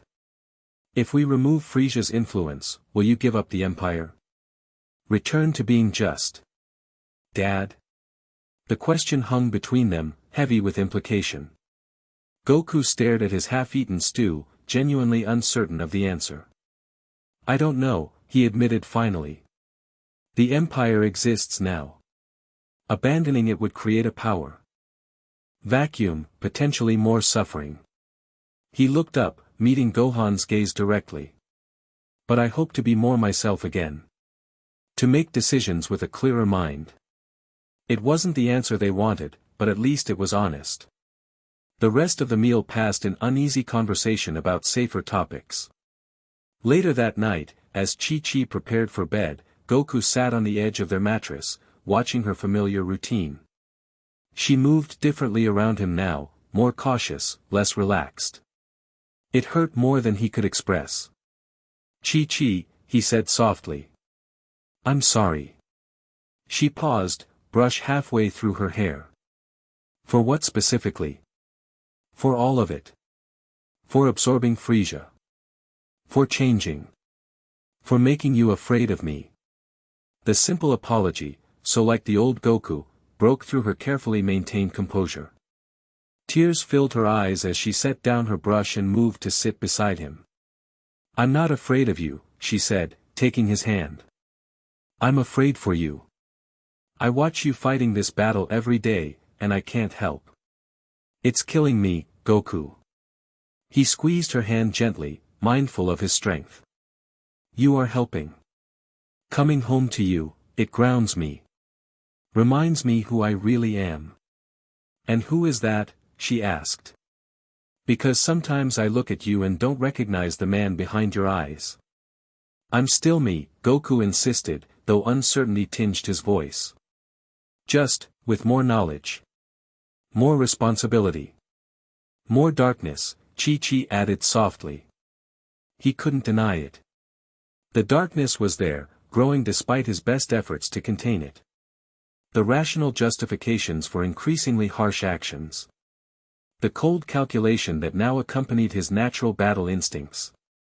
I need you to promise me something, Chi-Chi continued, her voice stronger now. If this ritual doesn't work, if Frieza's influence becomes too strong, promise you'll let Gohan and the others stop you. Before you become something our son has to destroy. The request shook Goku to his core. Chi-Chi. Promise me, Goku. If you love us at all, promise me that. He pulled her close, burying his face in her hair. I promise, he whispered. But it won't come to that. We'll find a way. Later, as Chi-Chi slept beside him, Goku stared at the ceiling, Frieza's voice mocking his promise, suggesting darker possibilities. He closed his eyes, focusing on the steady rhythm of Chi-Chi's breathing instead of the whispers. For tonight, at least, he was still Goku. Still in control. Still capable of love. But for how much longer? Approaching target zone, Commander. Stealth systems at maximum. Piccolo nodded acknowledgement to the pilot, one of the few humans recruited into the Imperial forces. The small scout ship slipped silently through the asteroid field surrounding Hadros, an outer rim mining world reportedly visited by the mysterious destroyer recently. Life signs? Piccolo inquired. Minimal, reported the sensor officer. Settlement appears largely abandoned. Not abandoned, Piccolo corrected grimly as the view screen cleared to show the planet's surface. Destroyed. The mining colony lay in ruins. Buildings collapsed into rubble, equipment scattered like toys. The distinctive scorch marks of energy attacks scarred the landscape. Set down near the main compound, Piccolo ordered. Minimal footprint. I'll investigate alone. The scout ship landed with barely a whisper of its engines. Piccolo disembarked, his acute Namekian senses immediately cataloging details the ship's sensors missed. The peculiar ionization of the air. The specific pattern of the destruction. And something else, a familiar energy residue. Impossible, he muttered, kneeling to examine a particularly deep impact crater. He extended his consciousness outward, seeking survivors. Found one, a faint life signature beneath the rubble of what had once been the colony's administrative building. Piccolo moved quickly, lifting massive concrete slabs with telekinesis until he uncovered a severely injured Balturian, one of the insectoid species common in this sector. "Help, me." The alien chittered weakly. Piccolo administered emergency first aid from his kit. "What happened here? Who did this?" The Balturian's compound eyes flickered. "The destroyer came without warning, looking for something." "Looking for what?" "Information, about the Emperor, about Earth." Piccolo's expression darkened. "This destroyer, what did he look like?" "Tall, powerful, wore a hood. But his power, like nothing I've ever felt." The alien's mandibles clicked in agitation. He said, "Tell the Namekian when he comes. Old debts come due." Piccolo froze. "He knew I would come. Said, Emperor would send his green friend, to investigate." The Balturian's breathing grew labored. "Left something, for you. In the main vault." "Save your strength," Piccolo urged, activating his communicator. "Medic team to my location. Priority 1. While waiting for the medical team to arrive, Piccolo proceeded cautiously to the colony's vault, a reinforced structure that had partially survived the attack. The massive door hung open, internal security measures fried by some immense power surge. Inside, a single item sat on the otherwise empty central pedestal, a cracked scouter. The old model used by Frieza's forces during their first encounters on Namek. Piccolo approached warily, scanning for traps. Finding none, he picked up the device. A recorded message activated immediately, playing through the scouter's speaker. "Hello, Piccolo," said a distorted voice. "Or should I address Emperor Goku directly, since you'll obviously report everything to him? I know you're wondering who I am. Let's just say I'm someone with a vested interest in Frieza's current accommodations. Someone who understands the power absorption process intimately." Piccolo's eyes narrowed as the message continued. "Your ritual won't work, by the way. Not as you intend. The 9th component isn't a thing, it's an action. One your precious Goku will never be willing to take." The voice chuckled darkly. "I'm coming for him. For all of you. Debts must be paid. Powers returned to their rightful owners. Tell the Emperor his time is running short." The message ended with a burst of static as the scouter crumbled to dust in Piccolo's hand. "Commander." The pilot's voice came through his communicator. "We've stabilized the survivor for transport." "Orders." "Return to Earth immediately," Piccolo replied, his expression grim. "Maximum speed. And send a priority encrypted message to Vegeta and Bulma." Content, Phantom threat confirmed. Bulma stared at the microscopic crystal structure displayed on her lab's main screen, frustration evident in the tight lines around her eyes. 6 months. Of research, countless tests, and they were still missing crucial components for the ritual that might save Goku. "The synthetic version isn't stable," she explained to Vegeta, who watched from a chair nearby. "It breaks down under the energy requirements. We need the real thing." "Which no longer exists," Vegeta reminded her. "Unless you've invented time travel to visit Namek before it exploded."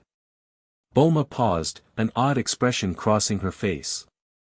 "Time travel." "I was joking," Vegeta said flatly. "I'm not," Bulma replied, already turning to her computer. "My father had theoretical designs years ago. The energy requirements were impossible then, but with Imperial technology. Vegeta straightened in his chair. You can't be serious. Even if possible, the consequences could be managed with proper protocols, Bulma finished. We wouldn't change anything significant. Just retrieve a sample from the God Tree before Namek's destruction. Absolutely not, Vegeta declared. The risk is too great. One small change could alter everything. We could return to a present where Frieza won, or worse. Then what's your brilliant solution? Bulma challenged. Watch Goku turn into Frieza completely. Let the man who saved all of us multiple times become the universe's worst tyrant. The argument was interrupted by an urgent beep from Bulma's secure communication terminal. Piccolo's encrypted message flashed on the screen, Phantom threat confirmed. What does that mean? Bulma asked, noting Vegeta's suddenly tense posture. It means we have another problem, Vegeta replied grimly. One we hoped was just a rumor. Care to elaborate? Vegeta hesitated, then sighed. There's been chatter in the Imperial intelligence networks. Reports of a powerful being calling himself the Destroyer attacking Outer Rim colonies. Piccolo went to investigate. And this confirmation means? It means the Destroyer is real, and likely connected to our situation with Kakarot. Vegeta stood, pacing the lab. We established Phantom Threat as code for one specific possibility, that someone else who understands power absorption is involved. Bulma's eyes widened. Someone else like Goku? Another power absorber? Possibly. Vegeta's expression was troubled. In the ancient texts, there are references to others who mastered the technique before it was forbidden. If one has surfaced now, targeting Kakarot specifically, they might want Frieza's power for themselves, Bulma realized. Which means we now have 2 ticking time bombs, Vegeta confirmed. Kakarot losing control to Frieza from within, and this destroyer targeting him from without. The lab door slid open before Bulma could respond.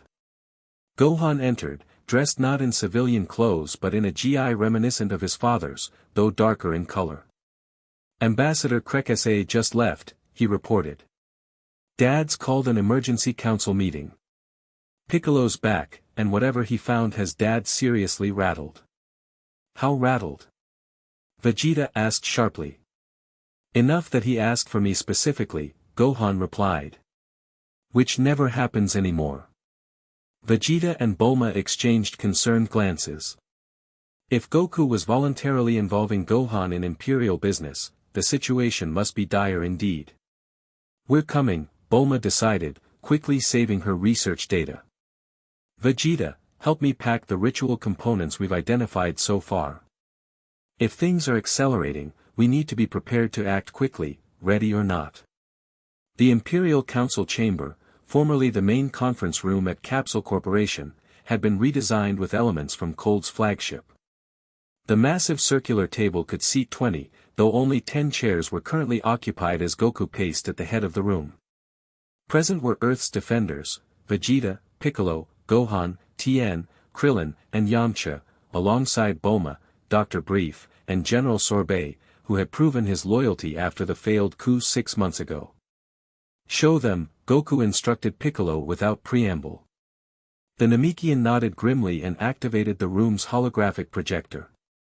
Images of the destroyed mining colony appeared in 3 dimensions above the table. Hadros Colony, Piccolo explained.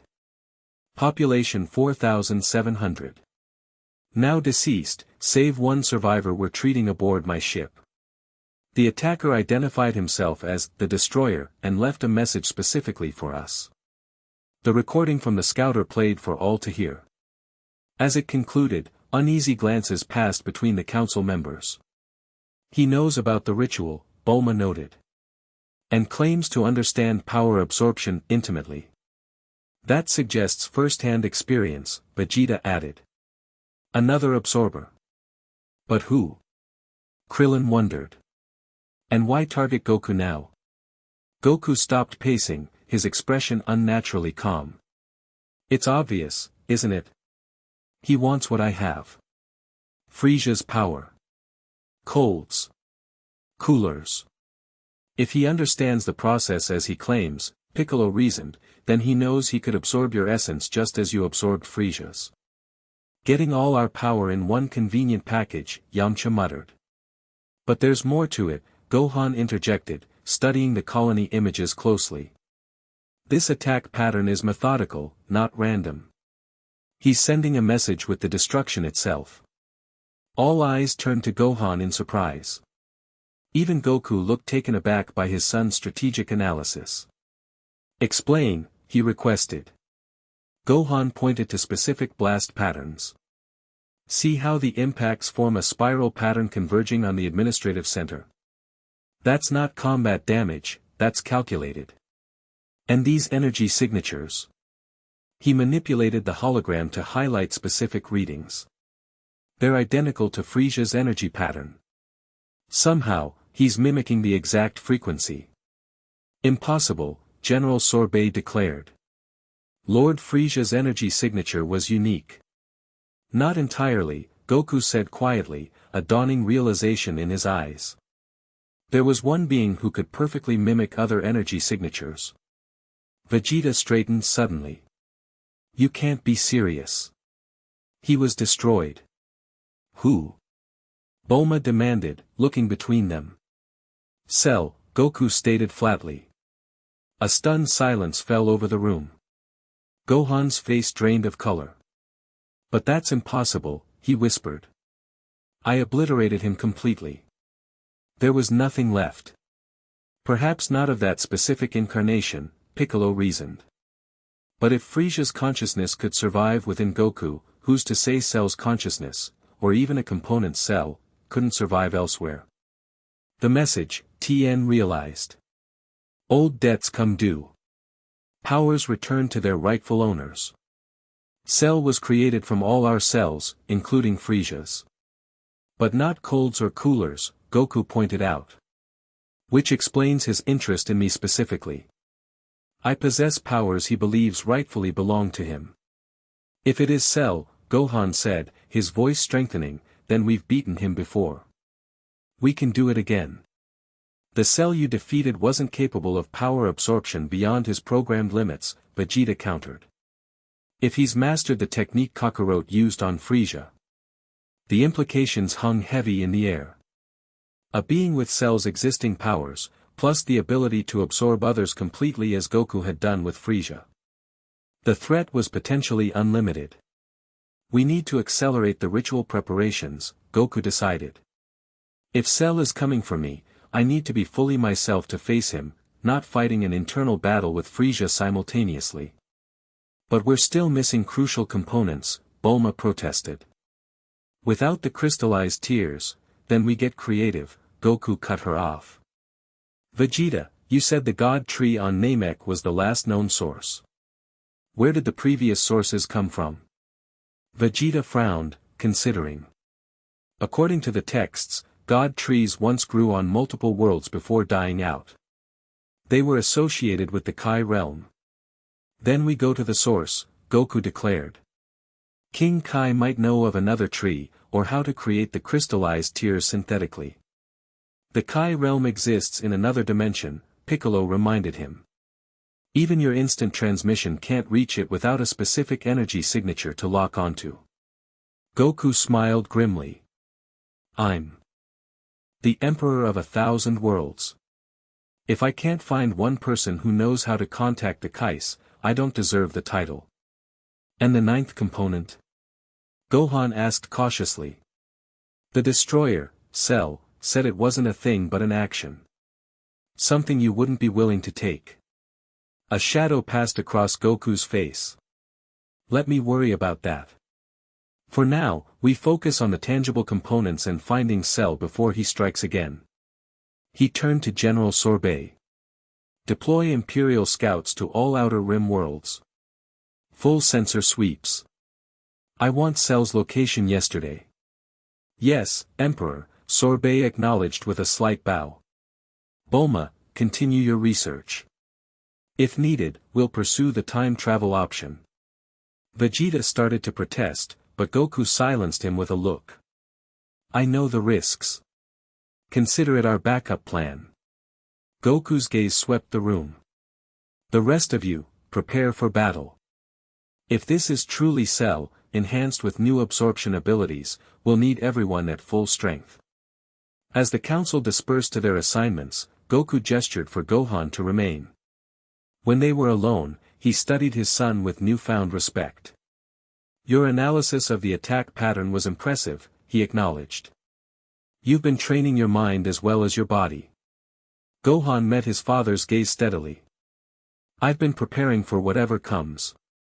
Including the possibility of facing you, if Frieza takes control completely. The blunt admission hung between them.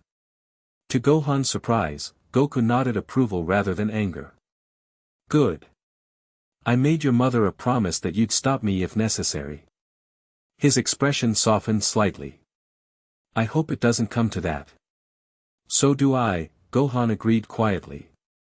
I'd rather fight alongside you against Cell than ever have to fight against you. Goku placed a hand on his son's shoulder. You've grown up, Gohan. Become a warrior in your own right. I haven't acknowledged that enough lately. You've had a lot on your mind, Gohan replied with the ghost of a smile. That's no excuse. Goku squeezed his shoulder gently. From now on, you have a place on the council. Your perspective is valuable, especially when it differs from mine. The gesture of respect, of trust, meant more to Gohan than his father could know. For months, he'd been training in secret with Piccolo, pushing his limits, preparing for a worst-case scenario where he might need to oppose his own father. To be acknowledged now as an equal, as someone whose opinion mattered. Thank you, Gohan said simply. I won't let you down. I know. Goku smiled, a genuine smile that briefly erased the imperial coldness from his features. Now, let's go find your mother. She deserves to know what we're facing, and that we'll face it together. 3 days later, Goku stood on the bridge of his flagship, watching as scout ships reported in from across the galaxy. The Emperor's Fist, as the massive vessel had been renamed, orbited Earth protectively, a visible symbol of imperial power. Still nothing, Emperor, reported the communications officer. All sectors report negative on the target energy signature. Goku frowned. Cell was deliberately staying off their radar, attacking isolated outposts and vanishing before Imperial forces could respond. A hit-and-run strategy designed to frustrate and provoke. He's toying with you, Frieza's voice observed. Drawing you out. Making you react emotionally rather than strategically. For once, Goku didn't dispute the voice. Frieza understood psychological warfare better than he ever had. Change approach, he ordered. Pull back half the scout ships. Make it appear we're reducing the search. Sir.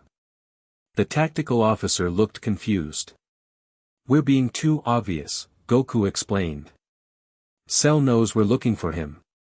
Let's give him the impression we're getting desperate, spreading our forces too thin. He might get overconfident, make a bigger move. Now you're thinking like an emperor, Cold's voice approved. Set the trap rather than chasing shadows. The bridge doors slid open as Vegeta entered, his expression grim. News from Bulma, he reported without preamble. The synthetic substitute for the God Tree Tears failed again. Catastrophically this time, took out half her lab. Goku's jaw tightened. Casualties? None.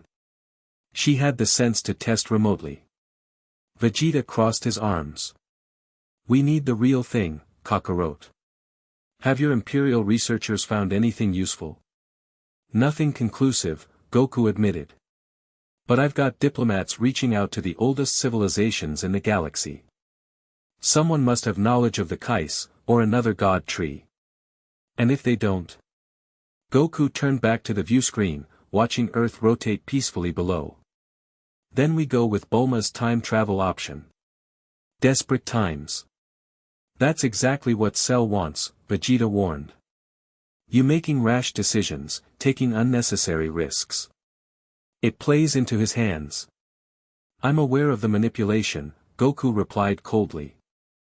I've got Frieza providing running commentary on Cell's tactics inside my head. Vegeta studied him closely. How bad is it? The voices? Goku hesitated, then sighed. Worse than I've admitted to anyone. There are gaps now. Periods I don't remember. Decisions I make that don't feel like mine. He met Vegeta's gaze directly. I'm losing, Vegeta. Inch by inch. The honest admission shocked Vegeta. The Goku he knew, the old Goku, would have maintained optimism regardless of the odds. This blunt acknowledgement of defeat spoke volumes about how far the corruption had progressed. All the more reason to be careful with this Cell situation, Vegeta urged. If it truly is him, he'll know exactly how to push your buttons. Especially with Frieza influencing your reactions from within. Goku nodded grimly. That's why I need you to make a promise. The same one I made to Chi-Chi, Kakarot. If I lose control completely, Goku continued, his voice steady, if Frieza takes over, you and Gohan have to end it. By any means necessary. Vegeta's expression hardened. You're asking me to kill you if things go wrong. I'm asking you to protect the universe from what I might become. Goku's eyes flashed teal momentarily, a reminder of the immense power he commanded. Promise me, Vegeta. As a fellow Saiyan. As a... He hesitated. As a friend. The word hung between them, an acknowledgement of how their relationship had evolved from bitter enemies to reluctant allies to something deeper. Vegeta looked away, uncomfortable with the sentiment but unable to deny it. I promise, he finally said. But it won't come to that. We'll find a solution. I hope you're right. Goku turned back to the view screen. Because Cell is coming, ready or not. And when he arrives, the ship's alert system suddenly blared to life. Red emergency lights flashed as the tactical display showed multiple energy surges on Earth's surface. Emperor, shouted the sensor officer. Massive power level detected. West City, near Capsule Corporation. Goku's expression darkened. Cell, he growled. He's targeting my family. Without waiting for further information, Goku placed 2 fingers to his forehead and vanished. Damn it! Vegeta cursed. Just as I warned, emotional reaction, exactly what Cell wants. He turned to the communications officer. Alert all Earth-based Z fighters. Converge on Capsule Corp immediately. And get me a transport back to the surface, now. West City was in chaos. Buildings collapsed as waves of familiar green energy tore through the commercial district. Citizens fled in panic while emergency services struggled to respond to the unexplained disaster. At the center of the destruction stood a figure almost, but not quite, identical to the Cell they had faced years before. This Cell appeared more streamlined, his exoskeleton darker, the black spots more pronounced. His face bore the same smug confidence, but with an edge of something new, hunger. Cell. Goku's voice thundered as he materialized in the middle of the street. His aura flared gold and purple, cracking the pavement beneath his feet. The bioandroid turned slowly, a smile spreading across his face. Emperor Goku. How kind of you to accept my invitation. This ends now, Goku declared, power radiating from every pore. These people are under my protection. Your protection? Cell laughed. How imperial you sound. Quite the change from the simpleton who once cared only for a good fight. He studied Goku with obvious interest. Frieza's influence suits you, I think. Gives you ambition. How did you survive? Goku demanded, circling warily. Gohan destroyed you completely. Did he? Cell smirked. Or did he destroy a shell, a mere physical manifestation? Dr. Gero built redundancies into all his creations. Insurance policies, you might say. A backup, Goku realized. Hidden somewhere. More accurately, someone, Cell corrected. Poor 17, recaptured after your son's heroics. Implanted with a dormant sample of my consciousness. It took years to regenerate, to take control, to perfect the power absorption technique that you so conveniently demonstrated on Namek. He gestured around at the destruction. I've been practicing, as you can see. Absorbing beings across the galaxy, growing stronger. But there's one particular power signature I've been eager to reclaim. Cell's eyes narrowed. Frieza's power belongs to me by right of Dr. Gero's design. You stole what should have been mine. If you want Frieza, take him, Goku offered suddenly. Help me complete the ritual to extract him. You can have him, just leave Earth and its people alone. Cell laughed, the sound echoing unnaturally. How naive you remain, despite everything. I don't want just Frieza. I want all of it, Frieza, cold, cooler, and you, Goku. The complete package. The perfect power. He means to absorb you entirely, Frieza's voice warned. As you did to me. That's not going to happen, Goku stated flatly, dropping into his fighting stance.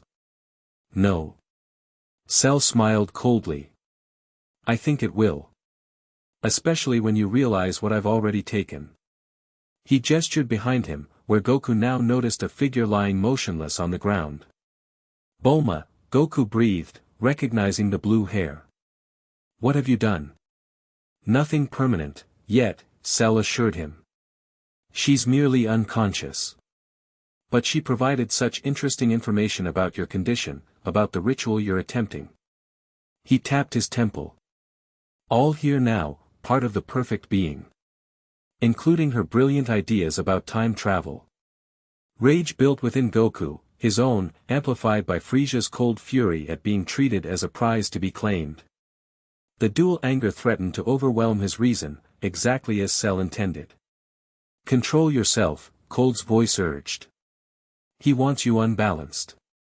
With tremendous effort, Goku reined in his power, forcing calm. Let her go, Cell. Your quarrel is with me. Oh, it's with all of you, Cell corrected. The so-called defenders of Earth. The Z fighters who denied me my perfect form, my destiny. His expression darkened. Starting with your son. Before Goku could respond, a new voice cut through the tension. Looking for me? Gohan descended from the sky, landing between Cell and his father.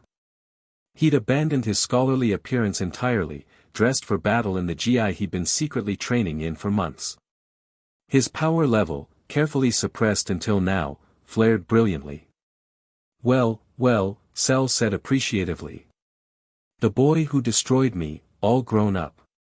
Though not quite the warrior you once were, I think. Too many books, not enough training. Why don't we find out? Gohan challenged, his voice steady despite the shock of seeing his old nemesis returned. Gohan, no, Goku warned. This isn't the same Cell you faced before. He's mastered power absorption. I know, Gohan replied without taking his eyes off Cell. Piccolo and I have been preparing for this possibility. For all possibilities. He glanced back briefly. Check on Bulma, Dad. I'll handle Cell. The confidence in his son's voice gave Goku pause. Had Gohan been training more seriously than he'd realized? Before he could decide how to respond, more energy signatures approached rapidly, Piccolo, Tien, Krillin, and Yamcha, responding to the emergency alert. Cell observed the gathering forces with apparent amusement. The gang's all here. How nostalgic. He made no move to attack or retreat, seemingly content to let events unfold.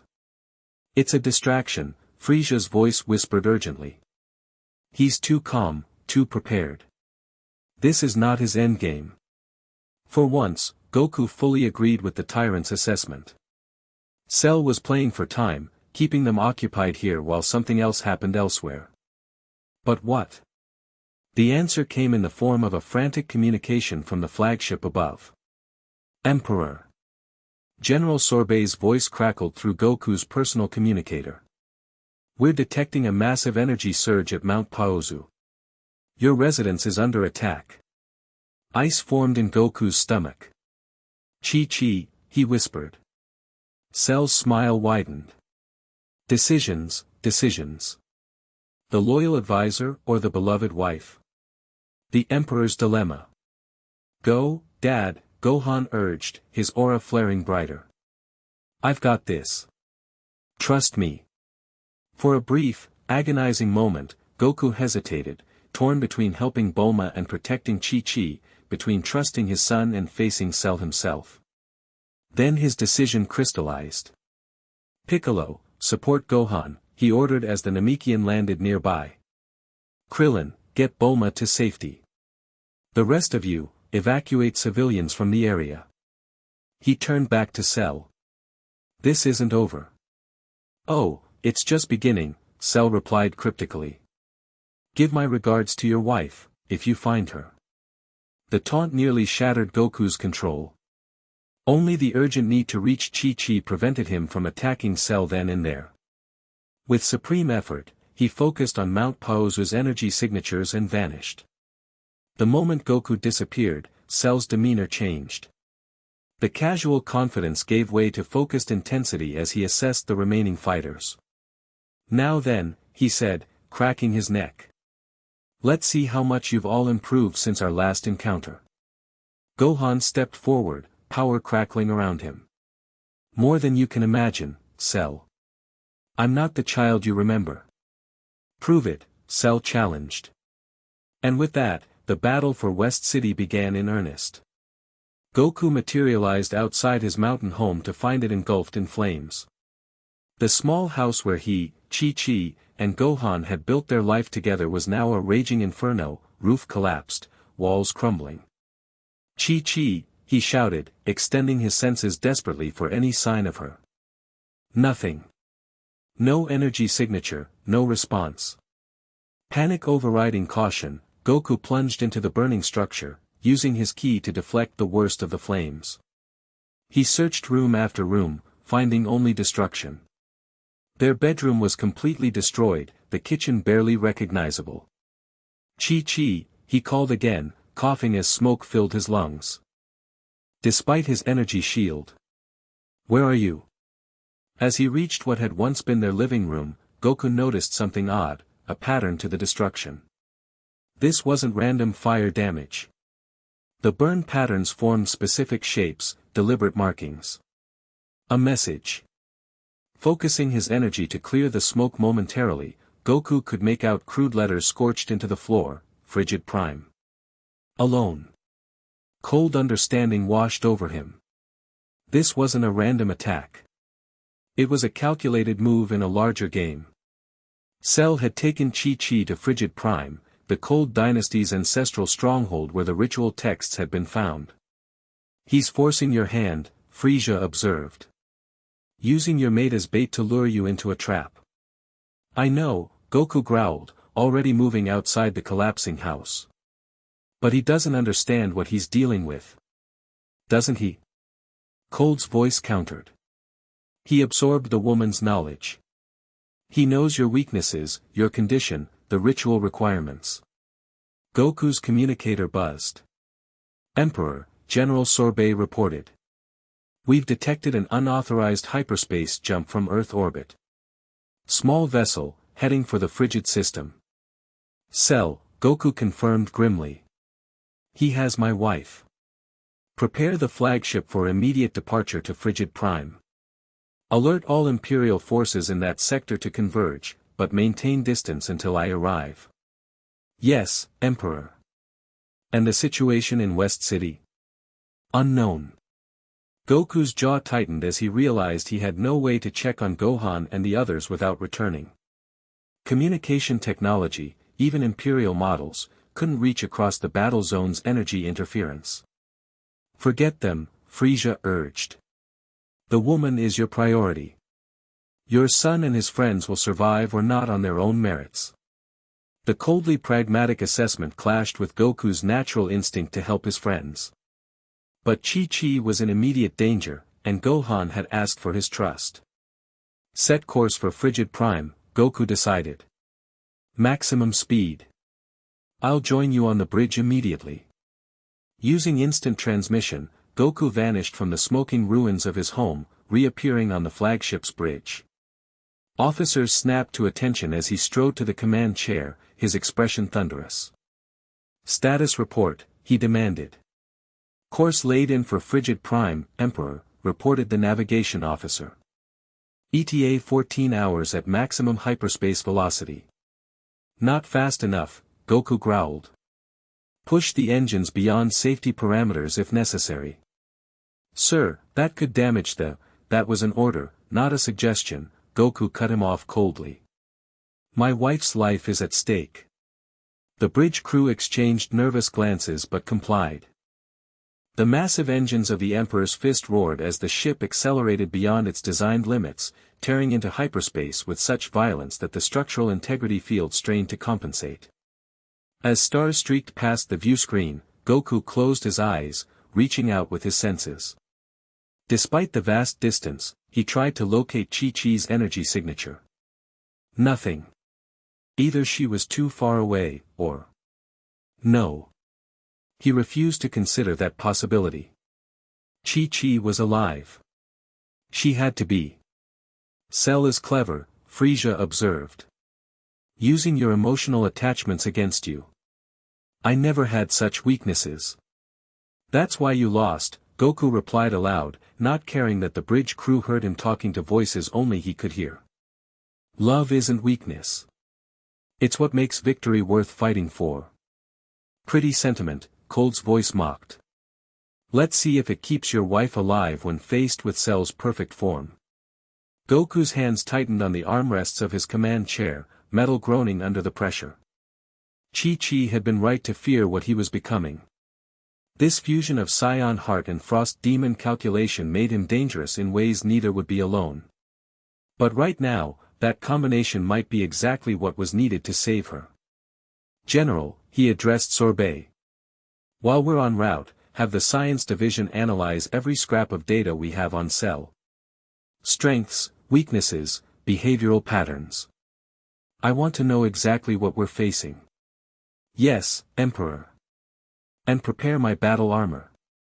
The advanced prototype. Sorbet hesitated. Sir, that armor hasn't completed testing. The power amplification circuits could be unstable.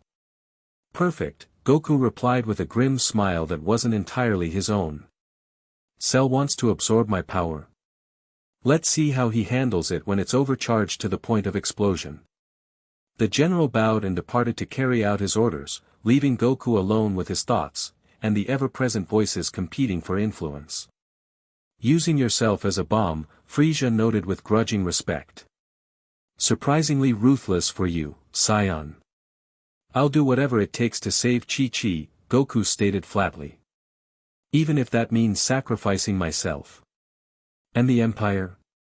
Cold challenged. Who will maintain order after you're gone? The question gave Goku pause. The empire he built, or that Frieza had built through him, now spanned thousands of worlds. Billions of lives depended on the stability his rule provided. Without him, chaos would likely return. Suffering would increase exponentially. One problem at a time, Goku muttered, pushing the concern aside. First Chi-Chi, then the Empire. As the flagship hurtled through hyperspace toward Frigid Prime, Goku found himself hoping desperately that Gohan and the others were faring better against Cell's apparent duplicate than he expected to fare against the original. The battle in West City had escalated beyond anything the Earth's defenders had anticipated. Cell's power far exceeded his previous incarnation, enhanced by years of absorbing powerful beings across the galaxy. Gohan crashed through the remains of an office building, blood trickling from a cut above his eye. Piccolo landed beside him, his own purple blood staining his tattered cape.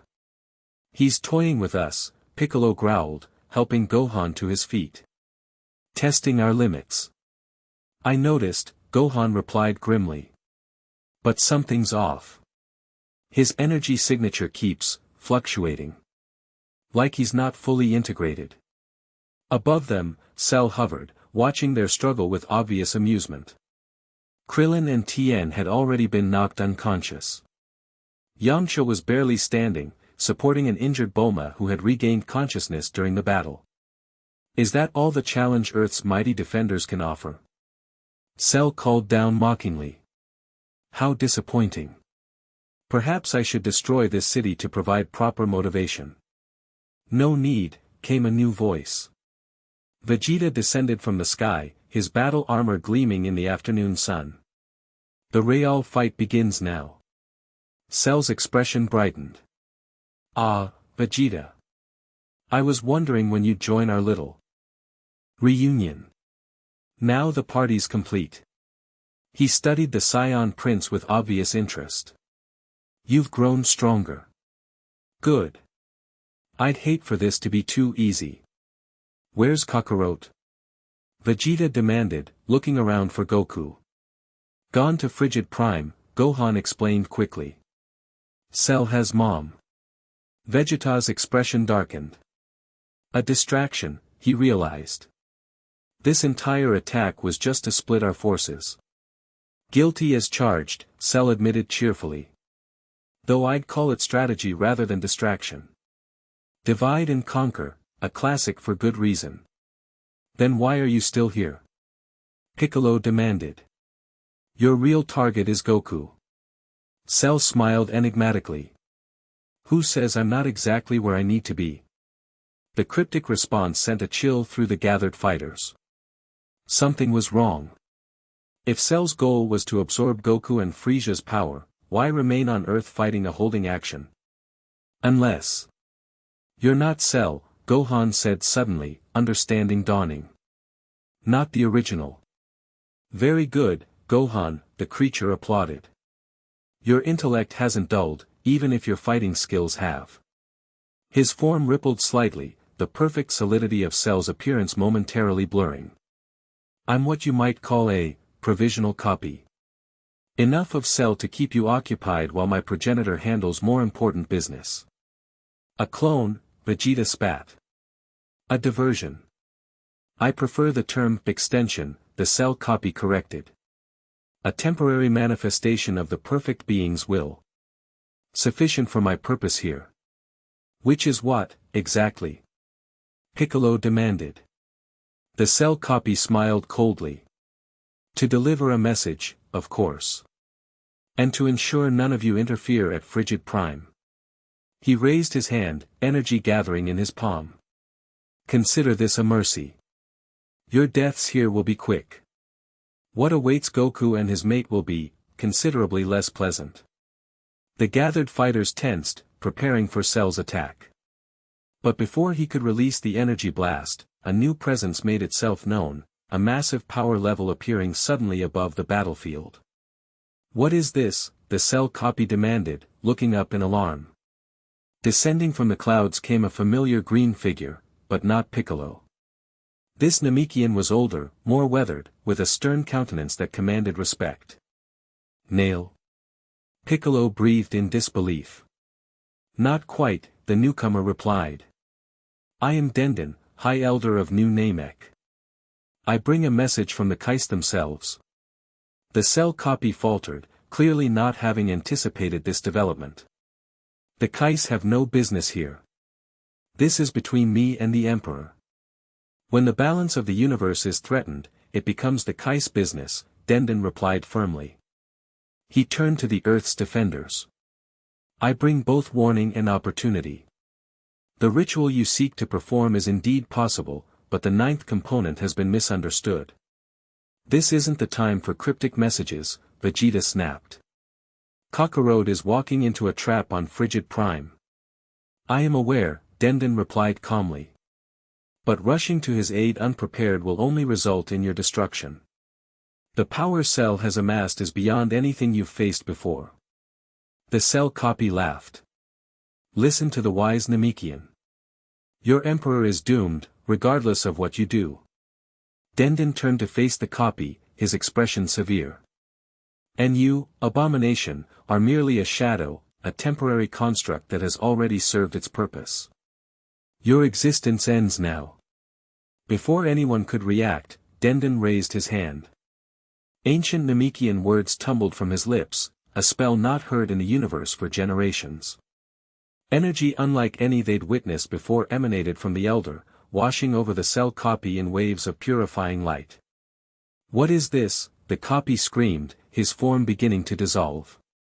"This power, impossible." "Not impossible," Denden corrected calmly. "Merely forgotten. The Kai's blessing grants power over false life." The cell copy disintegrated, not in an explosion of violence but in a quiet dissolution, like mist under morning sun. Within seconds, no trace remained of the being who had caused such destruction. Stunned silence fell over the battlefield. Gohan was the first to recover, approaching the Namekian elder cautiously. "Thank you for your help," he said, "but we need to reach Frigid Prime immediately. My father and mother are in danger." "I understand your urgency," Denden replied. "But you must understand what you face. The one you call Cell has absorbed dozens of powerful beings, including members of the Cold Dynasty's extended family. His power now rivals your father's imperial form. All the more reason to hurry," Vegeta insisted. Denden shook his head. "You misunderstand. Rushing to Frigid Prime as you are would only provide Cell with more power to absorb. You must first know the truth about the ritual, the real purpose of the ninth component." "Which is?" Piccolo prompted. "The willing sacrifice of that which the host values most," Denden quoted. "It is not, as you may have assumed, the sacrifice of a loved one or valued possession. It is the sacrifice of the power itself." Understanding dawned on Gohan's face. Dad has to willingly give up the power he absorbed from Frieza. "Precisely," Denden confirmed. "The ritual can only succeed if Emperor Goku genuinely chooses to relinquish the power, not merely to separate from Frieza's consciousness. That is the true test, whether he values his true self more than the power he has gained. But Cell knows this," Piccolo realized. "That's why he took Chi-Chi, he's forcing Goku to make an impossible choice." "Indeed," Denden agreed grimly. "Either sacrifice his power to save his mate, making himself vulnerable to Cell's absorption, or retain his power and lose her forever." "Then we need to be there," Gohan insisted. "To give him a third option." Denden considered this, then nodded. "The Kais anticipated your determination. I am authorized to transport you directly to Frigid Prime through the divine pathways. But be warned, the battle you enter may reshape the universe itself." "We've faced those odds before," Vegeta replied confidently. "Usually because of Kakarote's ridiculous heroics." "Perhaps it's time we return the favor," Piccolo suggested with a rare smile. Gohan turned to Bulma, who was being treated by emergency medical personnel who had finally reached the battle site. "Bulma, we need the ritual components you've gathered." "All of them?" She nodded weakly. "In my lab's secure vault. Combination 7734 SGJV. "I'll get them," Yamcha volunteered, having recovered somewhat from his injuries. "You guys go ahead. Save Goku and Chi-Chi." As Yamcha departed, Denden raised his staff. "Gather close," he instructed the remaining fighters. "The journey through the divine pathways is not comfortable for mortals, but it is swift." Gohan, Vegeta, and Piccolo formed a circle around the Namekian elder. As Denden began to chant in the ancient tongue, a swirling vortex of energy formed around them. "Hold tight to your purpose," Denden warned as the energy intensified. "The pathways respond to intention. Focus on your desire to reach Goku and Chi-Chi." The vortex collapsed inward, enveloping them in blinding light. For a moment, they existed everywhere and nowhere, suspended between dimensions. Then reality reasserted itself, but a different reality than the one they'd left. Frigid Prime awaited. The Emperor's fist dropped out of hyperspace near Frigid Prime, a dark, imposing world orbiting a dying red star. The planet's surface appeared completely frozen, great ice sheets covering continents and oceans alike. Only at the equator did any features break the monotonous white, a massive obsidian structure rising like a spike from the ice. The Cold Dynasty Ancestral Fortress, General Sorbet identified. Built millennia ago when Lord Frieza's ancestors first claimed this world. Goku stood on the bridge, now dressed in the prototype battle armor, a formidable combination of Scion and Cold Dynasty technology. Purple-gold energy crackled occasionally across its surface as the power amplification circuit struggled to contain his massive ki. Life signs, he demanded. The sensor officer hesitated. Difficult to determine, Emperor. The fortress has natural shielding properties that block our scans. However, we're detecting one significant power level inside, comparable to your own. Cell, Goku confirmed grimly. Any sign of my wife? No, sir. But if she's within the fortress, her human energy signature would be masked by the shielding. Goku closed his eyes, stretching his senses to their limit. For a moment, he felt nothing. Then, faintly, so faintly he might have imagined it, a familiar warmth. Chi-Chi's energy signature, weak but present. She's alive, he whispered. Relief flooded him, quickly replaced by cold determination. Prepare my transport. Emperor, General Sorbet ventured cautiously, our tactical analysis suggests this is almost certainly a trap. Cell has had time to prepare the battlefield to his specifications. I'm counting on it, Goku replied. Deploy Imperial forces in standard containment formation around the fortress, but maintain distance.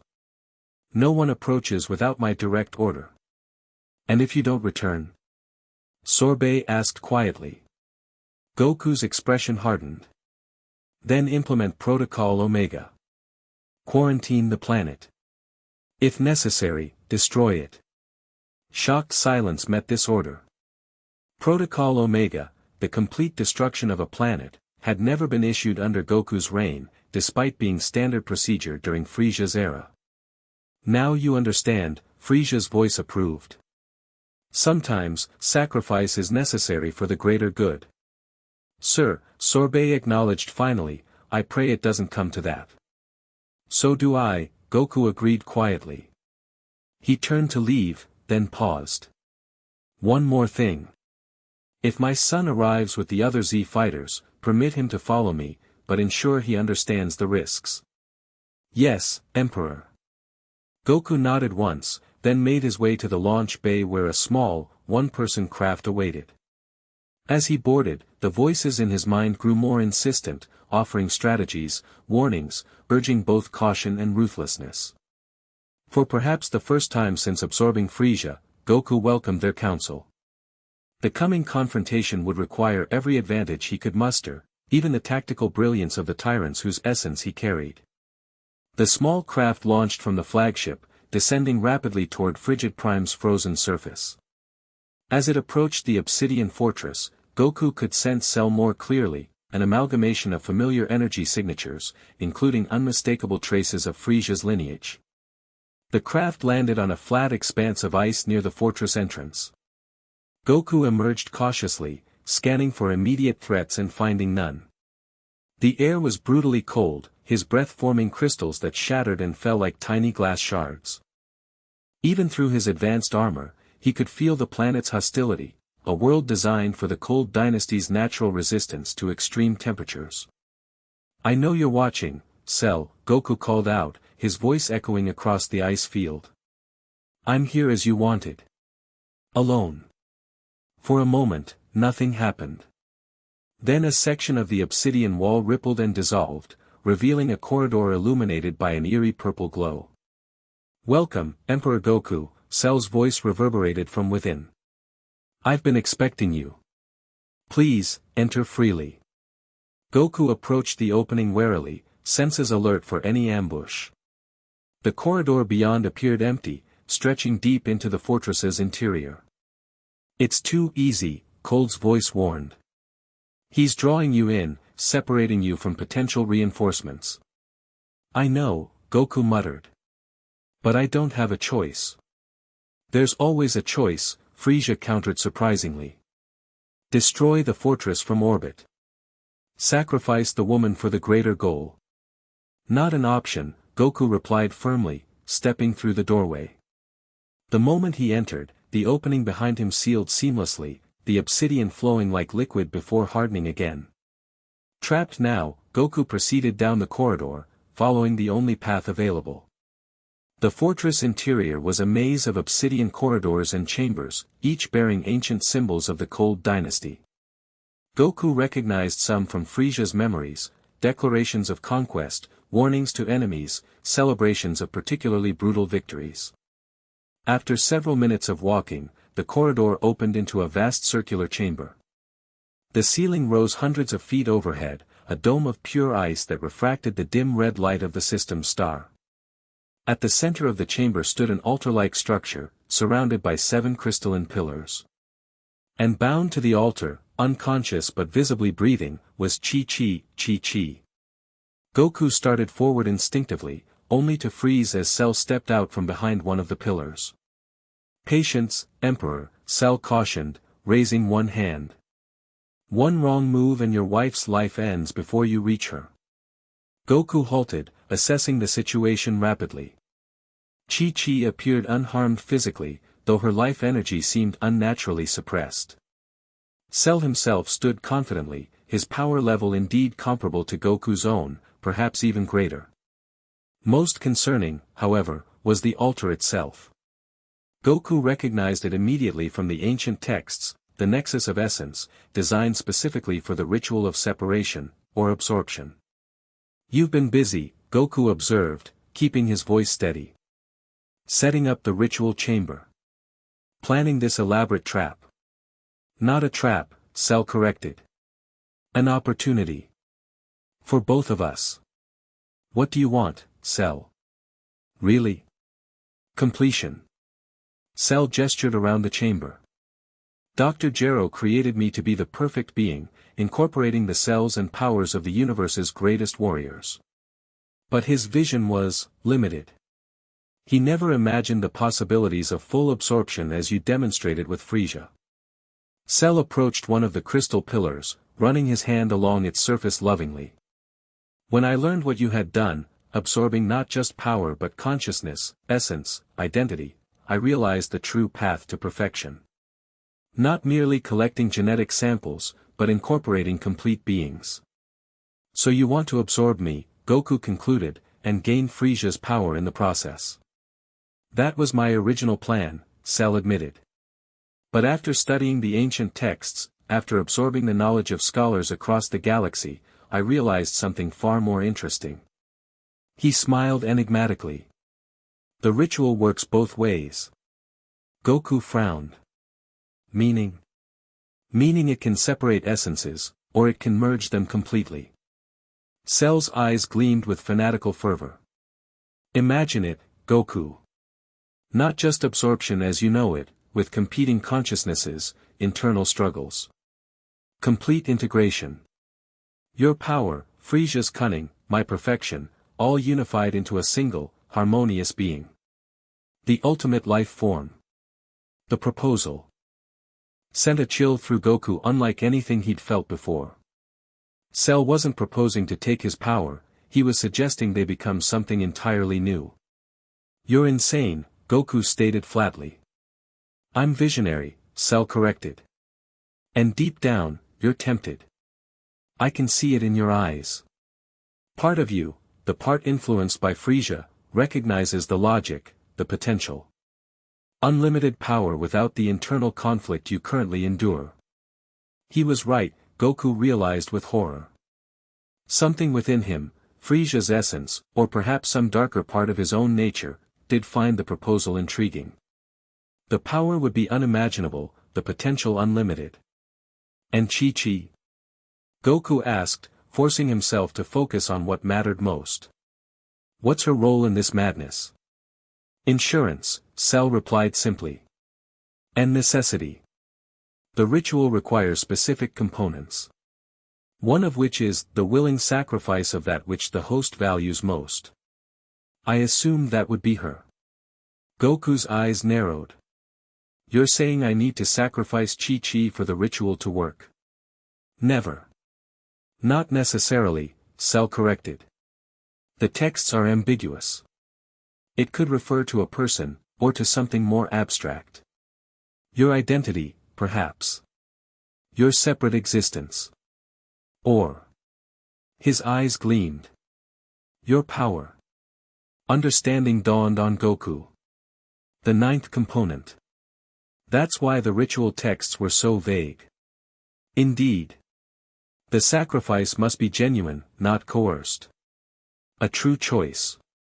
Cell gestured to Chi-Chi, so here's my offer, join with me willingly in the ritual, merging our essences into a new, perfect being, or attempt to use the ritual to expel Frieza's consciousness, sacrificing your imperial power in the process and leaving yourself vulnerable to my absorption. Some choice, Goku observed dryly. More choice than most get, Cell replied. The ritual is prepared. The components gathered. He indicated the 7 crystal pillars, each containing a different glowing substance. Including the tears of a god tree, which I retrieved from the past using technology based on your wife's designs. You've time traveled? Goku asked sharply, recognizing the potential dangers. Briefly. Specifically. Without altering the timeline. Cell smiled. I'm not reckless, Emperor. Just thorough. Goku studied the ritual setup carefully, his mind racing through options. The 8th pillar remained empty, likely waiting for Goku's power if he chose to sacrifice it. The 9th component would be the willing sacrifice itself. And if I refuse both options? Goku challenged. If I simply fight you here and now? Cell sighed theatrically. Then your wife dies, the ritual remains incomplete, and we battle until one of us emerges victorious, likely both severely weakened and potentially destroying this planet in the process. He shrugged. A waste of potential, but your choice. Goku's hands clenched at his sides, power flickering across his prototype armor. Every instinct urged him to attack immediately, to end Cell's threat once and for all. But Chi-Chi lay helpless on the altar, her life hanging by a thread that Cell could sever in an instant. He's manipulating you, Frieza's voice hissed. Using your weakness for this woman to force your compliance. Yet his offer is, interesting, Cold added contemplatively. A new being, with all our strengths and none of our individual weaknesses. Shut up, Goku growled aloud. Both of you. Cell raised an eyebrow. Ah, the voice is becoming problematic. All the more reason to consider my offer. Integration would end the conflict permanently. By erasing who I am, Goku countered. Becoming something else entirely. Evolution always requires leaving the past behind, Cell replied philosophically. You've already begun the process by absorbing Frieza. I'm merely offering its logical conclusion. Footsteps echoed suddenly from a side corridor. Goku tensed, expecting reinforcements for Cell, but the newcomer who emerged was the last person he expected. Sorry to interrupt this fascinating philosophical discussion, Vegeta announced sarcastically, but I thought you might need some assistance, Kakarot. Cell's expression registered genuine surprise. Impossible. How did you reach Frigid Prime so quickly? We had divine intervention, Gohan explained, stepping out from behind Vegeta. Piccolo followed, completing the unexpected rescue party. Son. Goku breathed in disbelief. How? Long story, Gohan cut him off, his eyes fixed on Cell. Involving a Namekian elder and some very concerned Kais. His gaze shifted to his mother on the altar. Is she alive? Goku confirmed. For now. Cell recovered quickly from his surprise, a calculating smile spreading across his face. Well, this is unexpected but not unwelcome. More power to add to our perfect union. There will be no union, Vegeta spat. We know about the ritual now. All of it. Including what the 9th component really means. Cell's eyes narrowed. So the Kais have involved themselves. Interesting. He shrugged elegantly. No matter. It changes nothing. The choice remains Goku's to make. Gohan stepped forward cautiously. Dad, you need to know, the sacrifice isn't Mom. It's the power itself. To complete the ritual and expel Frieza, you have to willingly give up the power you absorbed. I suspected as much, Goku replied, not taking his eyes off Cell. But it leaves me vulnerable to Cell's absorption afterward. Not if we're here to stop him, Piccolo stated firmly. Cell laughed. Such confidence. But misplaced, I'm afraid. Even together, you're no match for my current power. And should Goku choose integration rather than separation, well, the resulting being would be unstoppable. Dad would never agree to that, Gohan insisted. Wouldn't he? Cell countered smoothly. Ask him. See the doubt in his eyes. Part of him, the part that something went wrong with this response, please try again. Open the next chapter. Start the chapter that follows this one. The end. Thank you for watching this video. Please be sure to subscribe to our channel and like this video.